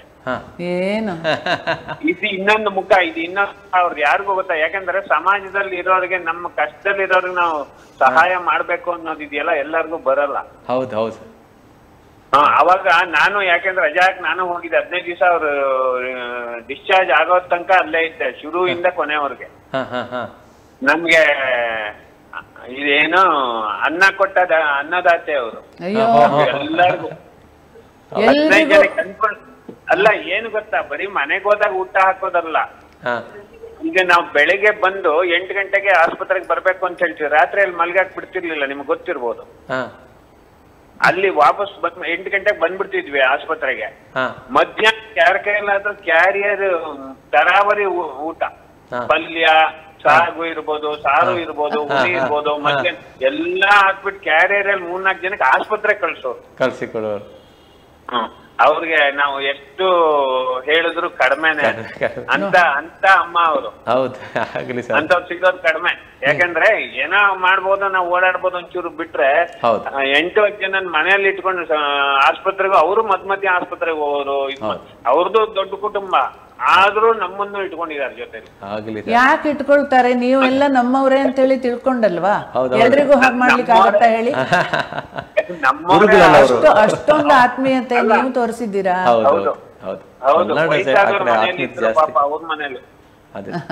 ಆಗ್ಲಿ ಆವತ್ತೆಲ್ಲ ಮಾಡಿದ್ದಾಯ್ತು, ಈಗ ಬರ್ಲಿಕ್ಕಾಗತ್ತ ನಿಮ್ಗೆ? ನೋಡಿ, ಬರ್ತೀವಿ ಈಗ ಬಂದ್ರೆ ಇವ್ರಿಗೆ ಮಾಡಿ ಹಾಕ್ಲಿಕ್ಕಾಗತ್ತಲ್ಲ ಬಿಡು, ಅಷ್ಟು ಬೇಗ ಕಷ್ಟ ಆಗ್ಲಿ ನೋಡು. ಆಗ್ಲಿ ಸರ್, ಬಹಳ ಖುಷಿ ಆಯ್ತು ಸರ್ ತಮ್ಮೊಂದಿಗೆ ಮಾತಾಡಿ. ಅದೇ ರೀತಿ ರಾಘಣ್ಣ ಸರ್ ಅವರ ಆಶೀರ್ವಾದ ನಮ್ಮೆಲ್ಲರ ಮೇಲೆ ಇರಲಿ. ಚಾನಲ್ ಪರವಾಗಿ ಪ್ರೀತಿ ಧನ್ಯವಾದ. ಆಗ್ಲಿ ಮೇಡಮ್, ಥ್ಯಾಂಕ್ ಯು. ನೀವು ಸಿಡಿ ಬಗ್ಗೆ ಮಾತಾಡ್ತಿದ್ರಿ ಮೇಡಮ್, ಸಿಡಿ ಬಗ್ಗೆ ಸ್ತೋತ್ರ ಕುಸುಮಮಾಲ ಅದಕ್ಕೆಲ್ಲ ನಾನು ಇದು ಮಾಡಿದ್ದೆ. ಆಮೇಲೆ ಭಕ್ತಿ ಲಹರಿ ಅಂತ ಒಂದು, ಅದರಲ್ಲಿಯೂ ಎಲ್ಲ ಕನ್ನಡ ಹಾಡುಗಳೇ, ಅದರಲ್ಲಿ ಒಂದೆರಡು ಸುಗಮ ಸಂಗೀತನೂ ಇದೆ. ಅದು ಫಸ್ಟಿಗೆ ಮಾಡಿದ್ದು ಆ್ಯಕ್ಚುಲಿ. ಅದರಲ್ಲಿ ನನಗೆ ಸಾಥ್ ಅಂದರೆ ಅಕಂಪನಿ ಮಾಡಿದವರು ದಿವಂಗತ ಸುಧಾಕರ್ ಕಾರ್ನಾಡ್ ಅಂತ ತಬ್ಲಾದಲ್ಲಿ. ಆಮೇಲೆ ಒಂದರಲ್ಲಿ ಶಾಂತಾರಾಮ್ ಬಾಳಿಗರೆ ಹಾರ್ಮೋನಿಯಮ್ಗೆ ಬಂದಿದ್ರು. ಆಮೇಲೆ ಒಂದರಲ್ಲಿ ಯವನಿಕಾ ಕಾರ್ಯಕ್ರಮದಲ್ಲಿ ಸತೀಶ್ ಕಿಣಿಯೂ ಬಂದಿದ್ರು. ಮತ್ತೆ ಹೆಚ್ಚಾಗಿ ಈ ಆರ್ಟಿಸ್ಟ್ ಕಲಾವಿದರು ಇರ್ತಾರಲ್ಲ, ನಮ್ಮ ಲಹರಿಯ ಅವರು ಯಾರವರು, ಜಯಮ್ಮ, ಇದು ಜಯಶ್ರೀ ಅರವಿಂದ್ ಅವರದ್ದು, ಅವರ ಇದರಲ್ಲಿಯೂ ಒಂದು ಆಗಿದೆ, ಅವರದ್ದೇ ಟ್ರೂಪ್ ಇರುತ್ತಲ್ಲ ಅದು. ಆಮೇಲೆ ಒಂದು ಇದರಲ್ಲಿ ಅತ್ರಿಯವರು, ಜಿ ವಿ ಅತ್ರಿಯವರು ಸಂಗೀತ ಕೊಡಿಸಿ, ಅಂದರೆ ಬ್ಯಾಕ್ಗ್ರೌಂಡ್ ಮ್ಯೂಸಿಕ್, ಹಾಡೆಲ್ಲ ನಮ್ಮದೇ, ಬ್ಯಾಕ್ಗ್ರೌಂಡ್ ಮ್ಯೂಸಿಕ್ ಎಲ್ಲ ಅವರು ಕೊಡಿಸಿ ಅವರೊಂದು ಕ್ಯಾಸೆಟ್ ಮಾಡಿಸಿದ್ರು. ತುಂಬಾ ಚೆನ್ನಾಗಿ ಅವರು ಕೂಡ ನಮಗೆ ಕೋಆಪರೇಟ್ ಮಾಡಿದ್ದಾರೆ. ಅತ್ರಿಯವರನ್ನು ನೆನೆಸ್ಕೊಳ್ಬೇಕು ನಾನು. ಹಾಗೆ ನಿಮ್ಮ ಸಿಡಿಯಲ್ಲಿ ಬೇರೆ ಗಾಯಕರು ಹಾಡಿದ್ರು ನಿಮ್ಮ ಜೊತೆ, ಅವರ ಬಗ್ಗೆ ನಮ್ಮ ಜೊತೆ ನಾನು ಅವ್ರ ಜೊತೆ ಹೇಳ್ತೀನಿ. ನೀವು ಮುಂದಿದ್ದು ಹೇಳಿದ್ದು ಹೆಸರಾಂತ ಕಲಾವಿದರಾದ್ರ ನರಸಿಂಹ ನಾಯಕ್ ಅವರ ಜೊತೆ ಕೂಡ ಹಾಡಿದ್ದೆ. ಆಮೇಲೆ ಒಂದು ನಮ್ಮ ಬಾಳಿಗರದ್ದೇ ಒಂದು 2-3 ಕ್ಯಾಸೆಟ್ಗಳಾಗಿವೆ, ಅದರಲ್ಲಿ ನಾನು ಹಾಡಿದ್ದೆ. ಇದರಲ್ಲಿ ಇವರು ಇದ್ರು, ಶಂಕರ್ ಶಾನ್ಭಾಗ್ ಇದ್ರು. ಆಮೇಲೆ ಮಂಗಳೂರಿನ ಒಬ್ರು ಕಲಾವಿದೆ ವಸಂತಿ ಆರ್ ನಾಯಕ್ ಅಂತ ಅವರು ಇದ್ರು. ಹಾಗೆ ಇಲ್ಲಿ ಇವರೆಲ್ಲರ ಒಟ್ಟಿಗೆ ಕೂಡ ನಾನು ಹಾಡಿದ್ದೆ. ಆಮೇಲೆ ರಾಧಾಕೃಷ್ಣ ಬಾಳಿಗ ಅವರು ತೀರ್ಕೊಂಡಿದ್ದಾರೆ, ಈ ಬಾಳಿಗರ ಸಂಬಂಧಿಕರು. ಆಮೇಲೆ ಶಾಂತಾರಾಮ್ ಬಾಳಿಗರು ಕೂಡ ಹಾಡಿದ್ದಿದೆ. ಹಾಡುಗರು ಕೂಡ ತುಂಬಾ ಚೆನ್ನಾಗಿ ಹಾಡ್ತಿದ್ರು. ಹಲವಾರು ಸಿಡಿಗಳು ಮಾಡಿದ್ರಿ ಆ ಸಮಯದಲ್ಲಿ. ಹೌದೌದು, ಸಿಡಿಯಲ್ಲಿ ಹಾಡಿದ್ರಿ, ನೀವೇ ತಯಾರಿಸಿದ್ರಿ. ಅದನ್ನ ನಾನೇ ಸ್ತೋತ್ರ ಎಲ್ಲದಕ್ಕೂ ನಾನೇ ರಾಗ ಹಾಕಿದ್ದೆ ದೇವರ ದಯದಿಂದ. ಅದೆಲ್ಲ ಇವರದ್ದೇ ಎಲ್ಲ ಸ್ಫೂರ್ತಿ ಅಂತ ಹೇಳ್ತೀನಿ. ಹೌದೌದು. ಯಾಕಂದ್ರೆ ಕ್ಲಾಸಿಕಲ್ ಆಗಿ ನನಗೆ ಕಲೀಲಿಕ್ಕೆ ಅವಕಾಶ ಇರಲಿಲ್ಲ, ಆದ್ರೆ ದೇವರದ್ದೊಂದು ಗಿಫ್ಟ್ ಇದೆ. ಹೌದೌದು, ಅಷ್ಟೇ, ಖಂಡಿತ. ಅದೇ ನೀವು ಕನ್ನಡ ಸಾಹಿತ್ಯ ಸಮ್ಮೇಳನ ಅದರಲ್ಲಿ ನೀವು ಹಲವಾರು ಬಾರಿ ಭಾಗವಹಿಸಿ ಹಾಡಿದ್ದೀರಿ. ಸಾಹಿತ್ಯ ಸಮ್ಮೇಳನದಲ್ಲಿಯೂ ಹಾಗೆ ಈ ಸಾಹಿತ್ಯದ ಬಗ್ಗೆ ಅಥವಾ ಈ ಜಾನಪದ ಅಥವಾ ಈ ಭಾವಗೀತೆಗಳದ್ದು ಒಂದು ಸ್ಫೂರ್ತಿ ನನಗೆ ಸಿಕ್ಕಿದ್ದು ರಾಘಣ್ಣ ಅವರಿಂದ. ಅದರ ನಂತರ ನಾನು ಹೆಚ್ಚೆಚ್ಚು ಭಾವಗೀತೆಗಳನ್ನು ಕೇಳಲಿಕ್ಕೆ ಆರಂಭ ಮಾಡಿದ್ದೆ.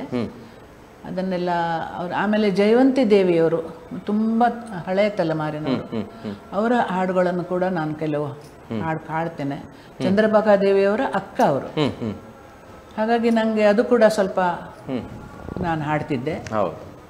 ಆಮೇಲೆ ಸಾಹಿತ್ಯ ಸಮ್ಮೇಳನದಲ್ಲಿ ನಮ್ಮ ಕಡೆ ಅಂದರೆ ಈ ಕುಂದಾಪುರ ತಾಲೂಕಿನಲ್ಲಿ ಆಗುವ ಸಾಹಿತ್ಯ ಸಮ್ಮೇಳನಕ್ಕೆ ನನಗೂ ಕರೀತಿದ್ರು ಹಾಡಲಿಕ್ಕೆ. ನನಗೂ ಒಳ್ಳೆ ಪರಿಚಯ ಇದ್ದ ಊರಲ್ವಾ ಆ ಕಡೆ ಎಲ್ಲ. ಆಮೇಲೆ ನನ್ನ ತಂದೆಯವರದ್ದು ಕೂಡ ಒಂದು ಕೀರ್ತಿ ಇನ್ನೂ ಕೂಡ ಇದೆ, ಹಾಗಾಗಿ ನನಗೆ ತುಂಬಾ ಗೌರವ ಕೊಡ್ತಾರೆ ಇವತ್ತಿಗೂ. ಕೆಲವು ಶಾಲೆಗಳಲ್ಲಿ ಕೆಲವು ಈ ಸ್ವಾಗತ ಗೀತೆಗಳಿಗೆ ಹಾಗೆಲ್ಲ ನನಗೆ ಸ್ವಲ್ಪ ರಾಗ ಹಾಕ್ಕೊಡ್ತೀರಾ ಅಂತ ಕೇಳಿದ್ದಾರೆ. ಮೊನ್ನೆ ಮರವಂತೆ ಜನಾರ್ದನ್ ಅಂತ ಹೇಳುವವರು, ಅವರು ಕೂಡ ನನಗೆ ನಮ್ಮ ಮನೆಯವರ ಹಾಗೆ ತುಂಬ ನನ್ನ ಮೇಲೆ ಆದರ ಗೌರವ ಅವರಿಗೆ. ಅವರು ಕೂಡ ನನಗೊಂದು ಜಾನಪದ ಇದು ಶಾಲೆಯ ಒಂದು ಸ್ವಾಗತ ಗೀತೆಗೆ ಮೊನ್ನೆ ನಾನು ರಾಗ ಹಾಕಿ ಬಹಳ ಸಂತೋಷ ಆಯ್ತು. ಅದೇ ರೀತಿ ಮೇಡಮ್, ತಮ್ಮ ಒಂದು ದೇವಸ್ಥಾನದ ಬಗ್ಗೆ ಮಾತಾಡಲಿಕ್ಕೆ, ಹಟ್ಟಿಯಂಗಡಿ ಒಂದು ದೇವಸ್ಥಾನ, ನಮ್ಮ ಕುಟುಂಬಕ್ಕೆ ಒಂದು ದೇವಸ್ಥಾನ, ಶ್ರೀ ಶಂಕರನಾರಾಯಣ ದೇವಸ್ಥಾನ ಹಟ್ಟಿಯಂಗಡಿ. ಅದು ನಮ್ಮ ಕುಟುಂಬದ ದೇವಸ್ಥಾನ. ಸಾಧಾರಣ ಒಂದು 350-400 ವರ್ಷಗಳ ಹತ್ತಿರ ಅದರದ್ದು ಚರಿತ್ರೆ ಇದೆ. ಆ ದೇವಸ್ಥಾನಕ್ಕೆ ರಮಾವಲ್ಲಭದಾಸ್ ಅಂತ ಮಹಾರಾಷ್ಟ್ರದ ಕೃಷ್ಣನ ಭಕ್ತಿ ಪಂಥದವರು, ಅವರು ಆ ದೇವಸ್ಥಾನದ ಅಲ್ಲಿಯೇ ಒಂದು ಮಠ ಮಾಡ್ಕೊಂಡಿದ್ರಂತೆ. ಇವತ್ತಿಗೂ ಮಠ ಅಂತ ಹೇಳ್ತಾರೆ ಅದಕ್ಕೆ. ಶಂಕರನಾರಾಯಣ ದೇವಸ್ಥಾನ ಅಂತ ಹೇಳೋದಕ್ಕಿಂತ ಶಂಕರನಾರಾಯಣ ಮಠ. ನಾನು ಮಠದಿಂದ ಬಂದೆ, ಮಠಕ್ಕೆ ಹೋಗ್ತೇನೆ ಹಾಗೆ ಇವತ್ತಿಗೂ. ಅಲ್ಲಿ ಅವರದ್ದೊಂದು ಪಾರಂಪರ್ಯ ಇತ್ತು. ಯಾರದ್ದು? ರಮಾವಲ್ಲಭ ದಾಸರ ಅವರ ಪರಂಪರೆ. ಸುಮಾರು ನಮ್ಮ ದೇವಸ್ಥಾನದಲ್ಲಿಯೂ ಉಮಾವಲ್ಲಭ ದಾಸ್ ಅಂತ ಅವರ ಶಿಷ್ಯರದ್ದೊಂದು ಸಮಾಧಿ ಕೂಡ ಇದೆ. ಅವರು ಅಲ್ಲಿ ಎಲ್ಲ ಆಚರಣೆ ಅವರದ್ದು ಎಲ್ಲ ಆಗ್ತಿತ್ತು. ಆವಾಗ ನಮ್ಮ ಕುಟುಂಬದವರದ್ದು ಈ ದೇವಸ್ಥಾನ ನೋಡಿಕೊಳ್ಳುವ ರೀತಿ, ಅವರ ಭಕ್ತಿ, ಅದನ್ನೆಲ್ಲ ಎಣಿಸಿಕೊಂಡೋ ನೋಡಿಕೊಂಡೋ ಏನೋ ಆ ರಮಾವಲ್ಲಭ ದಾಸರು ನಮ್ಮ ಕುಟುಂಬಕ್ಕೆ ಒಂದು ದೀಕ್ಷೆ ಕೊಟ್ಟರು. ಕೃಷ್ಣನ ಒಂದು ಆರಾಧನೆ ಶ್ರಾವಣ ಮಾಸದಲ್ಲಿ. ಅದು ಒಂದು 15 ದಿವಸ ಬಹಳ ಚೆನ್ನಾಗಿ ನಡೆಯುತ್ತೆ. ಆ ಸಮಯದಲ್ಲಿ ರಮಾವಲ್ಲಭ ದಾಸರು ಬರೆದಂತಹ ಕೃಷ್ಣನ ನಿತ್ಯ ನೇಮ, ವಾರ ನೇಮ, ತಿಥಿ ನೇಮ ಅಂತ ಕೆಲವು ಎಲ್ಲ ಮರಾಠಿಯಲ್ಲಿ ಇದೆ ಮಾತ್ರ, ಮಹಾರಾಷ್ಟ್ರದವರಲ್ವ ಅವರು. ಅದನ್ನು ನಾವು ಪ್ರತಿ ದಿವಸ ಹಾಡಬೇಕು. ಸಾಧಾರಣ ಒಂದು 3-3.5 ಗಂಟೆಗಳ ಕಾಲ ಹಾಡಲಿಕ್ಕೆ ಇರುತ್ತೆ. ಕಂಟಿನ್ಯೂಸ್ ಆಗಿ ಹಾಡೋದು ಕೂಡ ನಮಗೆ ಕಷ್ಟ ಅಂತ ನಾವು ಈಗ ಏನು ಮಾಡ್ತೇವೆ ಅಂತ ಹೇಳಿದ್ರೆ, ಅದು ಒಂದು ಪ್ರೇರಣೆ ದೇವರದ್ದು ಅಂತ ಎಣಿಸ್ತೇನೆ ನಾನು. ಇಲ್ಲ, ರೆಕಾರ್ಡ್ ಮಾಡಿದ್ದೇವೆ, ನಾವಿರೋವರೆಗೂ ತೆಗೆಯೋದು ಬೇಡ. ಎಲ್ಲ ರೆಡಿ ಮಾಡಿ ಇಟ್ಟಿದ್ದೇವೆ. ಆದರೆ ಈ 2-3.5 ಗಂಟೆಗಳ ಮಧ್ಯ ಒಂದು ಬ್ರೇಕ್ ಮಾಡಿ ನಾನು ಆದಷ್ಟು ಕಲಾವಿದರನ್ನಲ್ಲಿ ಕರಿತೇನೆ. 1 ಗಂಟೆ 1.5 ಗಂಟೆ ಅವರಿಗೆ ಒಂದು ಕ್ಲಾಸಿಕಲ್ಲು, ಈಗ ಚಿಕ್ಕವರದ್ದು ಬಡ್ಡಿಂಗ್ ಆರ್ಟಿಸ್ಟ್ ಅಂತಾರಲ್ಲ ಅವರದ್ದು, ಅಥವಾ ಭಕ್ತಿಗೀತೆಗಳದ್ದು ಒಂದೊಂದು ಮಂಡಳಿ, ಅವ್ರನ್ನೆಲ್ಲ. ಆವಾಗ ನಮ್ಮ ಸತೀಶ್ ಕೇಣಿಯವರದ್ದು ಒಂದು ಯೋಗದಾನ ತುಂಬ ಇದೆ ನಮ್ಮ ದೇವಸ್ಥಾನಕ್ಕೆ. ಮೇಡಮ್, ನಾವು ಮಾತು ಮುಂದುವರಿಸೋಣ. ಒಬ್ರು ಕರೆ ಮಾಡಿದ್ದಾರೆ, ಯಾರು ಅಂತ ನೋಡೋಣ, ಆಮೇಲೆ ಮಾತು ಮುಂದುವರಿಸೋಣ. ಹಲೋ, ನಮಸ್ತೆ ಮೇಡಮ್. ಹಲೋ, ನಮಸ್ತೆ. ನಿಮಗೆ ಕಲಾಂತರಂಗ ಕಾರ್ಯಕ್ರಮಕ್ಕೆ ಸ್ವಾಗತ. ಹಾ, ಕೇಳಿಸುತ್ತೆ. ಶೋಭಾ, ಶೋಭಾ ನಮಸ್ಕಾರ. ಏನ್ ಮಾತಾಡ್ಲಿಕ್ಕೆ ಇಲ್ಲ, ಅವಕಾಶ ಇಲ್ಲ. ನಮ್ದು ಇದು ಹೇಗಿದೆ ನೋಡಿ ಸರ್. ಹಲೋ ಅಂದ ತಕ್ಷಣ ಅವರಿಗೆ ಗೊತ್ತಾಯ್ತು ನಾನು ಯಾರು ಅಂತ. ಶ್ರುತಿ ಹಿಡಿದು ಬಿಟ್ರು ಅವರು. ಶ್ರುತಿ ಹಿಡಿದು ಬಿಟ್ಟಿದ್ರು. ಅಷ್ಟು ಡೀಪ್ ಫ್ರೆಂಡ್ಶಿಪ್ ಅಲ್ಲ, ನಿಮ್ದು ಮಾತ್ರ ಅಲ್ಲ, ಇನ್ನು ಇಬ್ರು ಕರೆ ಮಾಡಿದ್ರು, ಅವ್ರದ್ದು ಕೂಡ ಹಿಡಿದು ಬಿಟ್ರು. ಹಾಗೆ ಮಾತಾಡಿ ಮೇಡಮ್, ನಿಮ್ಮ ಆತ್ಮೀಯರ ಜೊತೆ, ಅವರ ಬಗ್ಗೆ, ಅವರ ಜೊತೆಗಿನ ಒಡನಾಟದ ಬಗ್ಗೆ. ಓಕೆ ಸರ್, ನಾನು 1-2 ನಿಮಿಷ ತಗೊಳ್ತೇನೆ ಸರ್. 1-2 ನಿಮಿಷ ತಗೊಳ್ತೇನೆ. ಆಯ್ತು. ಅಂದ್ರೆ ಪ್ರಮೀಳಾ ಮೇಡಮ್ ಹತ್ರ ಅವರದ್ ವಿಷಯ ನಾನು ಏನ್ ಹೇಳಲಿಕ್ಕೂ, ನಾನು ಬಹಳ ಚಿಕ್ಕವಳಾಗ್ತೇನೆ. ಅವರು ತುಂಬಾ ನನ್ಗೆ ಅವ್ರು ಎತ್ತರ ಶಿಖರದಲ್ಲಿದ್ದಾರೆ, ನಾನು ತುಂಬಾ ಕೆಳಗೆ ಕಣಿವೆಯಲ್ಲಿದ್ದೇನೆ. ಇಷ್ಟು ನಾನು ಹೇಳ್ತೇನೆ. ಮತ್ತೆ ನಮ್ದು ಒಂದು ಪರಿಚಯ ಆಗಿದ್ದು ಬರೇ 1-1.5 ವರ್ಷದ ಹಿಂದೆ ಅಷ್ಟೇ. ಅಷ್ಟರಲ್ಲಿ ನಾನು ತುಂಬಾ ನೋಡ್ಕೊಂಡಿದ್ದೇನೆ ಅವರ ಬಗ್ಗೆ. ನಾನೀಗ ಅವ್ರ ಬಗ್ಗೆ ಹೇಳುದಂದ್ರೆ, ಅವರು ಒಂದು ಒಳ್ಳೆಯ ತಾಯಿ, ಮತ್ತೆ ಒಂದು ಒಳ್ಳೆಯ ಹೆಂಡತಿ, ಮತ್ತೆ ಒಳ್ಳೆಯ ಅಜ್ಜಿ. ಮತ್ತು ವಿಶೇಷವಾಗಿ ನಾನು ಹೇಳ್ಬೇಕಂದ್ರೆ, ಅವರಷ್ಟು ಶ್ರೀಮಂತ ಹೃದಯವಂತಿಕೆ ಇರುವವರು ನಾನು ನೋಡ್ಲಿಲ್ಲ. ಶ್ರೀಮಂತ ಹೃದಯವಂತಿಕೆ ಇದೆ ಅವ್ರ ಹತ್ರ. ಮತ್ತು ಯಾಕಂದ್ರೆ ನಾನು ಒಂದು ಇನ್ಸಿಡೆಂಟ್ ಹೇಳ್ತೇನೆ, ಒಂದು ಸಣ್ಣ ವಿಷಯ. ಅದರಿಂದ ನೀವು ಗೊತ್ತಾಗ್ಬೋದು ಅವರದ್ದು ಹೃದಯ ಶ್ರೀಮಂತಿಕೆ ಎಷ್ಟು ದೊಡ್ಡದು ಅಂತ. ನನ್ನ ತಾಯಿ ಯಾವಾಗ ಅಂದ್ರೆ ಮೊನ್ನೆ ಗೌರಿ ಗಣೇಶ ಹಬ್ಬ ಬಂತಲ್ವಾ ಸೆಪ್ಟೆಂಬರ್ ಅಲ್ಲಿ, ಆವಾಗ ಗೌರಿ ಹಬ್ಬದ ದಿನ ನನ್ನ ತಾಯಿ ತೀರ್ಕೊಂಡ್ರು. ಅದ್ರ ಪ್ರೀವಿಯಸ್ ಡೇ, ಮೊದಲಿನ ದಿನ ನನ್ನ ತಾಯಿಯನ್ನ ಹಾಸ್ಪಿಟಲ್ ಅಲ್ಲಿ ಅಡ್ಮಿಟ್ ಮಾಡಿದ್ರು. ಆವಾಗ ಇವರಿಗೆ ಕೂಡ, ಪ್ರಮೀಳಾ ಕುಂದಾಪುರ ಅವರ ಮನೆಯವರಿಗೆ ಕೂಡ ಒಂದು ದೇವಸ್ಥಾನ ಇದೆ ಹಟ್ಟಂಗಿಯಲ್ಲಿ. ಅವರಿಗೂ ಕೂಡ ಗೌರಿ ಹಬ್ಬ, ಗಣೇಶ ಹಬ್ಬ ತುಂಬಾ ಇದ್ರಲ್ಲಿ ನಡೆಸ್ತಾರೆ ಅವರು. ಅವರಿಗೂ ತುಂಬಾ ತಯಾರಿ ಇರ್ತದೆ. ಒಂದು ಹಬ್ಬ ಅಂದ್ರೆ ತುಂಬಾ ತಯಾರಿ ಇರ್ತದೆ, ತುಂಬಾ ಅವರು ಮೇಲ್ವಿಚಾರಣೆ ನೋಡ್ಕೊಳ್ಬೇಕು, ಎಲ್ಲ ಇದೆ ಅವ್ರ ಹತ್ರ. ಯಾರ ಹತ್ರ? ಪ್ರಮೀಳಾ ಕುಂದಾಪುರ ಅವ್ರ ಹತ್ರ. ಆಗ ಅವ್ರು ಏನ್ ಮಾಡಿದಾರೆ ಅಂದ್ರೆ ನನ್ಗೆ ನಮ್ಮ ತಾಯಿಯನ್ನ ಹಾಸ್ಪಿಟಲ್ಗೆ ಹಾಕಿದ ದಿನದಿಂದ ಅವರು ತೀರ್ಕೊಂಡು ಒಂದು 3-4 ದಿನದವರೆಗೂ ನನಗೆ ದಿನಕ್ಕೆ ಒಂದು 4-5-6 ಸಲ ಫೋನ್ ಮಾಡಿ ಅವ್ರು ಒಂದು ಅರ್ಧ ಗಂಟೆ ನನ್ನ ಹತ್ರ ಮಾತನಾಡಿ, ನಿನ್ನ ತಾಯಿ ಈ ಏಜ್ ಅಲ್ಲಿ ಇಷ್ಟು ಒಳ್ಳೆ ಮರಣ ಹೊಂದಿದ್ದು ನೀನು ಸಮಾಧಾನ ಹೊಂದಬೇಕು, ಮತ್ತೆ ನಿನ್ನ ತಾಯಿ ಹೋದ್ರಂದ್ರೆ ಯಾವುದೇ ಒಂದು ಇದು ಕೂಡ ನೀನು ಬೇಸರ ಪಟ್ಕೊಳ್ಬೇಡ, ಆ ಸ್ಥಾನದಲ್ಲಿ ನಾನಿದ್ದೇನೆ ಅಂತ ತಿಳ್ಕೊ. ನೀನ್ ಯಾವುದೇ ವಿಷಯದಲ್ಲಿ ತಾಯಿಯನ್ನ ಕಳ್ಕೊಂಡಿದ್ದೇನೆ ಅಂತ ಬೇಜಾರು ಪಟ್ಕೊಳ್ಬೇಡ, ನಿನ್ನ ತಾಯಿ ಸ್ಥಾನದಲ್ಲಿ ನಾನಿದ್ದೇನೆ ಅಂತ ಅವ್ರು ಯಾರಿಗೆ ಬೇಕು ಒಂದು 4-5 ಸಲ ಫೋನ್ ಮಾಡಿ ಅವರವರ ಚಿಂತೆ ಅವರವ್ರ ನಮ್ಮ ಪಾಡಿಗೆ ನಾವು ಇರ್ತೇವೆ. ಬೇರೆ ಒಬ್ಬರ ತಾಯಿ ಹೋಗಿದ್ದಾರೆ ಅಂತ ಹೇಳಿ 1 ವಾರದ ತನಕ ನನ್ಗೆ ಅವರು ಆ ರೀತಿಯಲ್ಲಿ ನನ್ಗೆ ಸಮಾಧಾನ ಮಾಡಿದ್ದಾರೆ ಅಂದ್ರೆ ನಾನು ಆ ವಿಷಯವನ್ನ ಅವರ ಋಣ ಮರಿಲಿಕ್ಕೆ ಸಾಧ್ಯ ಇಲ್ಲ ಸರ್ ನನ್ಗೆ. ಆವಾಗ ನೀವು ಎನ್ಸಿ ಅವರ ಹೃದಯವಂತಿಕೆ ಎಷ್ಟು ದೊಡ್ಡದು ಅಂತ.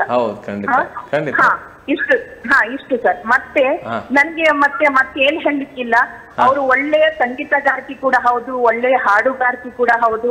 ಮತ್ತೆ ಹಾಡುವುದು ಮಾತ್ರ ಅಲ್ಲ, ನೀವು ಒಂದು ಸಂಗೀತವನ್ನ ಒಂದು ಪದ್ಯವನ್ನ ಅವ್ರಿಗೆ ಕೊಟ್ರೆ ಅವ್ರು ಒಂದು 5 ನಿಮಿಷ ಥಿಂಕ್ ಮಾಡ್ತಾರೆ. ಅವರು ಸಡನ್ ಆಗಿ ಅವ್ರಿಗೆ ಒಂದು 10 ನಿಮಿಷದಲ್ಲಿ ಒಂದು ಹಾಡು ಬೇಕು ಅಂತ ಹೇಳಿದ್ರೆ ಒಂದು 5 ನಿಮಿಷದಲ್ಲಿ ಥಿಂಕ್ ಮಾಡಿ ಅದಕ್ಕೆ ಯಾವ್ದಾದ್ರು ಒಂದು ರಾಗ ಸಂಯೋಜನೆ ಹಾಕಿ ಹಾಡ್ತಾರೆ ಅವರು. ಇದೆ ಅವ್ರ ಹತ್ರ, ಪವರ್ ಇದೆ ಅವ್ರ ಹತ್ರ. ಮತ್ತು ನನ್ಗೆ ಏನ್ ಹೇಳಲಿಕ್ಕಿಲ್ಲ, ಯಾಕಂದ್ರೆ ನಮ್ಮಂತವ್ರಿಗೆಲ್ಲ ಯಾರು ಸಂದರ್ಶನ ತಗೊಳ್ತಾರೆ? ನೀವು ಅವರಿಗೆ ಸಂದರ್ಶನ ತಗೊಳ್ತೀರಿ ಅಂದ್ರೆ ಅವರದ್ರಲ್ಲಿ ಯಾವ ಪವರ್ ಇದೆ, ಯಾವ ಒಂದು ಏನಾದ್ರೂ ಒಂದು ಟ್ಯಾಲೆಂಟ್ ಇದೆ ಅಂತ ಅಲ್ವಾ ನೀವು ಸಂದರ್ಶನ ಹೋಗ್ತೀರಿ. ಹಾಗಾಗಿ ನಾನು ಏನ್ ಹೇಳಲಿಕ್ಕಿಲ್ಲ, ಸಂದರ್ಶನ ತಗೊಳ್ಳೋದು ಅಂದ್ರೆ ಅವ್ರ ಹತ್ರ ಒಂದು ಟ್ಯಾಲೆಂಟ್ ಇದೆ ಅಂತ. ಶೋಭಾ, ಇದನ್ನೆಲ್ಲ ಗುರುತಿಸುವಂತ ಶಕ್ತಿ ನಿಮಗೂ ಉಂಟು, ಮತ್ತೆ ನಮ್ಮ ರಾಜೇಶ್ ಅವರಿಗೂ ಉಂಟು. ಇಲ್ಲದಿದ್ರೆ ನಮ್ಮನ್ನ ಯಾಕೆ ಕರಿತಿದ್ರಿ ಇಲ್ಲಿ? ನೀವು ಇಷ್ಟೆಲ್ಲ ನನಗೆ ಹೇಳಬೇಕಿದ್ರೆ ನೀವು ಅದನ್ನೆಲ್ಲ ಗುರುತಿಸಿದ್ದೀರಿ. ಅಷ್ಟೇ ಹೃದಯವಂತಿಕೆ ನಿಮಗೂ ಇದೆ. ಆ ಆತ್ಮೀಯತೆ ಇಲ್ಲದಿದ್ರೆ ಎಲ್ರಿಗೂ ಬರುದಿಲ್ಲ. ಬಹಳ ಖುಷಿ ಆಯ್ತು. ಒಬ್ರು ಕಲಾವಿದೆಯ ಮಾನವೀಯ ಗುಣಗಳನ್ನ ತಾವು ಹೇಳಿದ್ರಿ, ಅದೇ ರೀತಿ ಒಂದು ಹೃದಯ ಶ್ರೀಮಂತಿಕೆ ಬಗ್ಗೆ ಮಾತಾಡಿದ್ರಿ. ಬಹಳ ಖುಷಿ ಆಯ್ತು ಮೇಡಮ್. ಆಗ್ಲಿ ಮೇಡಮ್, ಖುಷಿ ಆಯ್ತು ಮೇಡಮ್. ನಿಮಗೆ ನಮ್ಮ ಚಾನಲ್ ಪರವಾಗಿ ಪ್ರೀತಿ ಧನ್ಯವಾದಗಳು ಮೇಡಮ್. Thank you. ಆಯ್ತು ಮೇಡಮ್, ತಮ್ಮ ದೇವಾಲಯದಲ್ಲಿ ಜರುಗುತ್ತಿರುವಂತಹ ಸಾಂಸ್ಕೃತಿಕ ಕಾರ್ಯಕ್ರಮಗಳ ಬಗ್ಗೆ ಹೇಳ್ತಾ ಇದ್ದೀರಿ. ಅದಷ್ಟು ಆಗ್ತಾ ಇರೋದು ಶ್ರಾವಣ ಮಾಸದಲ್ಲಿ ಕೃಷ್ಣನ ಪ್ರೀತಿಗೋಸ್ಕರ. ಕೃಷ್ಣನನ್ನ ನಾವು ಆಸ್ವಾದನೆ ಮಾಡಬೇಕು. ಯಾವ್ಯಾವ ರೀತಿಯಲ್ಲಿ? ಕೃಷ್ಣ ಗಾನಲೋಲ, ನೃತ್ಯಲೋಲ, ಆಮೇಲೆ ವೇಣುಲೋಲ. ಆ ಥರ ನಾನು ಈ ವೇಣು ವಾದನ ಯಾರದ್ದಿದೆ ಅಂತ ಸಾಧಾರಣ ಹುಡುಕಿ ಅವರು ಒಂದು ವೇಳೆ ನಮ್ಮಲ್ಲಿಯೂ ಕೂಡ ಬಹಳ ಜನ ಕಲಾವಿದರು, ಅವರು ಕೂಡ ಬಾಂಬೆಯಿಂದ ಎಲ್ಲ ಬರ್ತಾರೆ. ಅವರು ಬಂದವರಲ್ಲಿ ಏನು ಕಲೆ ಇದೆಯೋ ಅವರದ್ದಲ್ಲಿ ಮಾಡಿಸ್ತೇನೆ. ದೇವರ ಎದುರಿನಲ್ಲಿಯೇ ಪ್ರತಿಯೊಂದು, ಇವನ್ನು ಆ ಮುಂಚಿನ ಕಾಲದಿಂದಲೂ ನನ್ನ ತಂದೆ ಅಲ್ಲಿ ಯಕ್ಷಗಾನಗಳನ್ನು ಮಾಡಿಸ್ತಿದ್ರು. ಅದನ್ನು ಇವತ್ತಿಗೂ ನಾನು ನಡೆಸ್ಕೊಂಡು ಬರ್ತಾ ಇದ್ದೇನೆ. ಆ ಟೈಮ್ನಿಂದ ಎಲ್ಲ ಕಲಾವಿದರದ್ದು ಕೂಡ ಪರಿಚಯ, ಯಕ್ಷಗಾನ ಕಲಾವಿದರದ್ದು. ಅವರಿಗೆ ನಾನು ಹೇಳಿದ್ರೆ ಸಾಕು, ಹೆಕ್ಕಿಕೊಂಡು ಆಯ್ದ ಕಲಾವಿದರಿಂದ ಯಕ್ಷಗಾನ ಹಾಗೆಲ್ಲ ಆಗ್ತಾ ಇರುತ್ತೆ ಅಲ್ಲಿ. ಕೊನೆಯ ದಿವಸ ಅದನ್ನು ಮಾಡ್ತೇವೆ. ಎಲ್ಲ ಪ್ರತಿ ದಿವಸವೂ ಆಯಾ ಮಂಡಳಿಗಳು ಬರೋದು, ಆಮೇಲೆ ಈ ಬೇರೆ ಬೇರೆ ಕಲಾವಿದರದ್ದು ಮಾಡೋದು, ಅದೆಲ್ಲ ನನಗೆ ತುಂಬಾ ಇಷ್ಟ. ದೇವರಿಗೆ ಪ್ರೀತ್ಯರ್ಥವಾಗಿ ಇದನ್ನೆಲ್ಲ ಮಾಡುವಂತ ಒಂದು ಅವಕಾಶ ದೇವರೇ ನನಗೆ ಕೊಟ್ಟಿದ್ದಾನೆ. ಆಮೇಲೆ ಇದೇ ತರ ಮುಂದೆ ಕೂಡ ನಡೀಲಿ ಅಂತ ನಾನು ಬೇಡ್ಕೊಳ್ತೇನೆ. ಖಂಡಿತ ಮೇಡಮ್. ಅಂದ್ರೆ ಒಂದು ದೇವಸ್ಥಾನದ ಆಡಳಿತ ವರ್ಗದಲ್ಲಿ ತಾವಿದ್ದೀರಿ, ಆ ದೇವಸ್ಥಾನ ಯಶಸ್ವಿಯಾಗಿ ನಡೆಸ್ಕೊಂಡು ಹೋಗ್ತಿದ್ದೀರಿ. ಅಲ್ಲಿ ನಿಮ್ಮ ಅಂದ್ರೆ ಕೊಡುಗೆ, ನೀವು ಕಲಾವಿದೆ ಆಗಿದ್ದುಕೊಂಡು ಅಲ್ಲಿ ಒಂದು ಕಲಾ ಪ್ರಪಂಚವನ್ನು ನೀವು ಸಿದ್ಧಪಡಿಸ್ತಾ ಇದ್ದೀರಿ. ಅಂದ್ರೆ ಹಲವಾರು ಹೊಸ ಕಲಾವಿದರಿಗೂ ಹಿರಿಯ ಕಲಾವಿದರಿಗೂ ಎಲ್ಲರಿಗೂ ಅಲ್ಲಿ ಕರೆದು ಅಲ್ಲಿಗೆ ಅವಕಾಶ ನೀಡ್ತಿದ್ದೀರಿ. ಅದು ನಿಮ್ಮಲ್ಲಿರುವ ಕಲಾ ಗುಣ, ಅಂದ್ರೆ ನಿಮ್ಮಲ್ಲಿರುವ ಕಲೆ ಅದನ್ನ ಪ್ರಚೋದಿಸ್ತಿದೆ. ಏನಾರು ಮಾಡು ದೇವರಿಗಾಗಿ, ಕಲಾ ಸೇವೆ ಮಾಡು ಎನ್ನುವ ನಿಟ್ಟಿನಲ್ಲಿ. ಸತೀಶ್ ಹೇಳಿದ್ರು ನೋಡಿ, ಹಿರಿಯ ಗುಣ ಎಲ್ಲ ಉಂಟು ಅಂತ. ಅದನ್ನು ನಾವು ಒಂದು ವೇಳೆ ಇಲ್ಲದಿದ್ರು ಅದನ್ನು ಬೆಳೆಸ್ಕೊಳ್ಬೇಕು ಅಂತ ಅನಿಸ್ತದೆ. ಈಗ ಬೇರೆ ಕಲಾವಿದರನ್ನು ಗುರುತಿಸೋದು, ಈಗ ನೀವು ಹೇಗೆ ಮಾಡ್ತೀರಿ ಆ ಥರ ಗುರುತಿಸೋದು ಮಾತ್ರ ಅಲ್ಲ, ಅವರಿಂದ ನಾವು ಅಲ್ಲಿ ಮಾಡಿಸ್ಬೇಕು, ಕಲೆಗಳನ್ನ ಪ್ರಸ್ತುತಗೊಳಿಸಬೇಕು, ದೇವರ ಎದುರಾಗಲಿ ಎಲ್ಲಿಯೇ ಆಗಲಿ. ಆ ಥರ ನಾನು ಆವಾಗ ಅದೊಂದು ಹೇಳಿದೆ, ಕುಂದಾಪುರದಲ್ಲಿ ಸಂಗೀತ ಭಾರತಿ ಅಂತ ಹೇಳಿ ಒಂದಿದೆ. ಅಲ್ಲಿ ನಮ್ಮ ಅಣ್ಣ ಪ್ರತಿ ವರ್ಷ ಒಂದು ಪ್ರೋಗ್ರಾಮನ್ನು ಸ್ಪಾನ್ಸರ್ ಮಾಡಿಸ್ತಿದ್ದರು. ಅದು ಕ್ಲಾಸಿಕಲ್ಲೇ ಆಗಬೇಕು, ಒಳ್ಳೊಳ್ಳೆ ಕಲಾವಿದರನ್ನು ನಾವು ಕರೆಸಿ ಮಾಡ್ತಿದ್ದೆವು. ಅದಕ್ಕೆ ನಮಗೆ ಸಂಘಟನೆ ಮಾಡಲಿಕ್ಕೆ ರಂಗಪೈ ಅವರು ಯಾವಾಗಲೂ ಮುಂದೆ, ಅವ್ರ ಹತ್ರ ಕೇಳಿಯೇ ನಾವು ಎಲ್ಲ ಕಲಾವಿದರನ್ನೆಲ್ಲ ಮಾಡ್ಕೊಳ್ತಿದ್ದೆವು.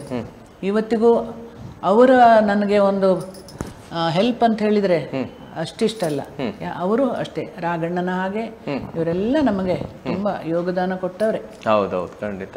ಹೌದು. ಅದೇ ರೀತಿ ಮೇಡಮ್, ತಮಗೆ ಒದಗಿ ತಮ್ಮನ್ನು ಅರಸಿ ಬಂದಂಥ ಪ್ರಶಸ್ತಿ ಪುರಸ್ಕಾರಗಳ ಬಗ್ಗೆ ಒಂದೆರಡು ಮಾತು ಕೊನೆಯದಾಗಿ. ಈ ಸಾಹಿತ್ಯ ಸಮ್ಮೇಳನದ ಬಗ್ಗೆ ಎಲ್ಲ ತಿಳ್ಕೊಂಡು ಅಲ್ಲಲ್ಲಿ ಎಲ್ಲ ವಿಚಾರಿಸಿಕೊಂಡು ಈ MG ದೇಶಪಾಂಡೆ ಅಂತ ಬೀದರ್ನವರು, ಅವರು ನನಗೆ ಬಹಳ ಒಳ್ಳೆಯ 2 ಪ್ರಶಸ್ತಿಗಳನ್ನು, ಒಂದು ಡಾಕ್ಟರ್ ಸುಬ್ಬಲಕ್ಷ್ಮಿ ಪ್ರಶಸ್ತಿ, ಇನ್ನೊಂದು ಸಂಗೀತ ಕಲಾಂಜಲಿ ಅಂತ ಒಂದು ಪ್ರಶಸ್ತಿ.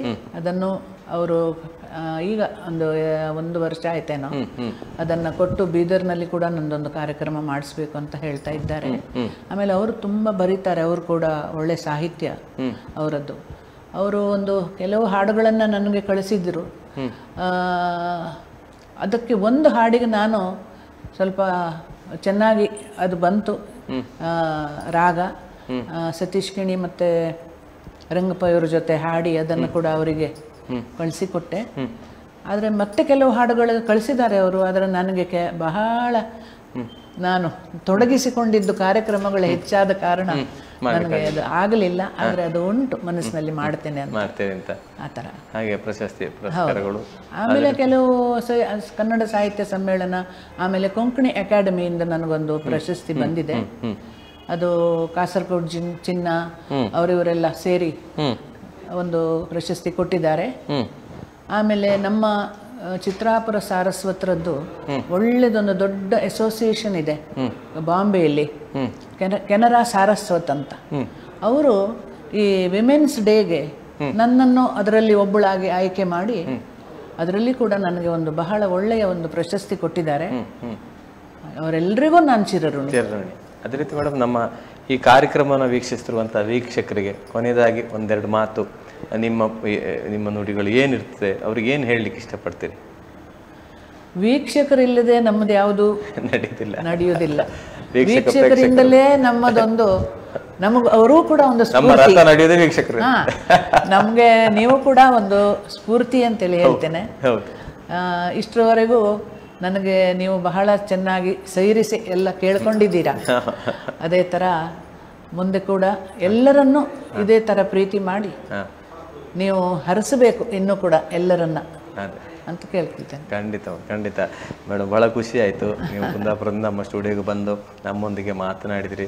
ಬಹಳಷ್ಟು ಒತ್ತಡದ ನಡುವೆ ಕೂಡ ನೀವು ಬಂದು ನಮ್ಮೊಂದಿಗೆ ಸಹಕರಿಸಿ ನಿಮ್ಮ ಮನದ ಮಾತನ್ನು ಆಡಿದಿರಿ. ಬಹಳ ಖುಷಿ ಆಯಿತು ಮೇಡಮ್. ನಿಮಗೆ ನಮ್ಮ ಚಾನಲ್ ಪರವಾಗಿ ಪ್ರೀತಿಯ ಧನ್ಯವಾದ ತಿಳಿಸ್ತೇವೆ. ತುಂಬ ಸಂತೋಷ. ನಿಮಗೆ ಕೂಡ ಇವರಿಲ್ಲದಿದ್ದರೆ ನಿಮಗೆ ಪರಿಚಯನೂ ಆಗ್ತಿರ್ಲಿಲ್ಲ. ಚಾನಲ್ ಪರವಾಗಿ ನಾವು MG ದೇಶಪಾಂಡೆ ನಂದೊಂದು ಪರಿಚಯ ಇದೇ ಥರ ಮಾಡಿಸಿದ್ರು. ಈಗ ನಮ್ಮವರೇ ಆಗಿ ಇಲ್ಲಿ ಹತ್ತಿರದವರು ಇವರು ಕೂಡ ಮಾಡಿದ್ದಾರೆ. ಹಾಗೆ ಅವರಿಗೆ ನಿಮಗೆ ಎಲ್ರಿಗೂ ನನ್ನ ಧನ್ಯವಾದಗಳು, ಕೃತಜ್ಞತೆಗಳು. ಧನ್ಯವಾದಗಳು. ವೀಕ್ಷಕರೇ, ಇಂದು ನಮ್ಮೊಂದಿಗಿದ್ದವರು ಜನಪ್ರಿಯ ಗಾಯಕಿ ಪ್ರಮೀಳಾ ಕುಂದಾಪುರ ಅವರು. ಅವರ ಬಗ್ಗೆ ನೀವು ತಿಳಿದಿರಿ, ಅವರ ಮನದ ಮಾತನ್ನು ನೀವೆಲ್ಲರೂ ಕೇಳಿದಿರಿ. ಮುಂದಿನ ವಾರ ಇನ್ನೋರು ಅತಿಥಿಯೊಂದಿಗೆ ನಿಮ್ಮ ಭೇಟಿಯಾಗಲಿಕ್ಕಿದ್ದೇನೆ. ನೋಡ್ತಾ ಇರಿ ಕಲಾಂತರಂಗ ಕಾರ್ಯಕ್ರಮ. ನಮಸ್ಕಾರ.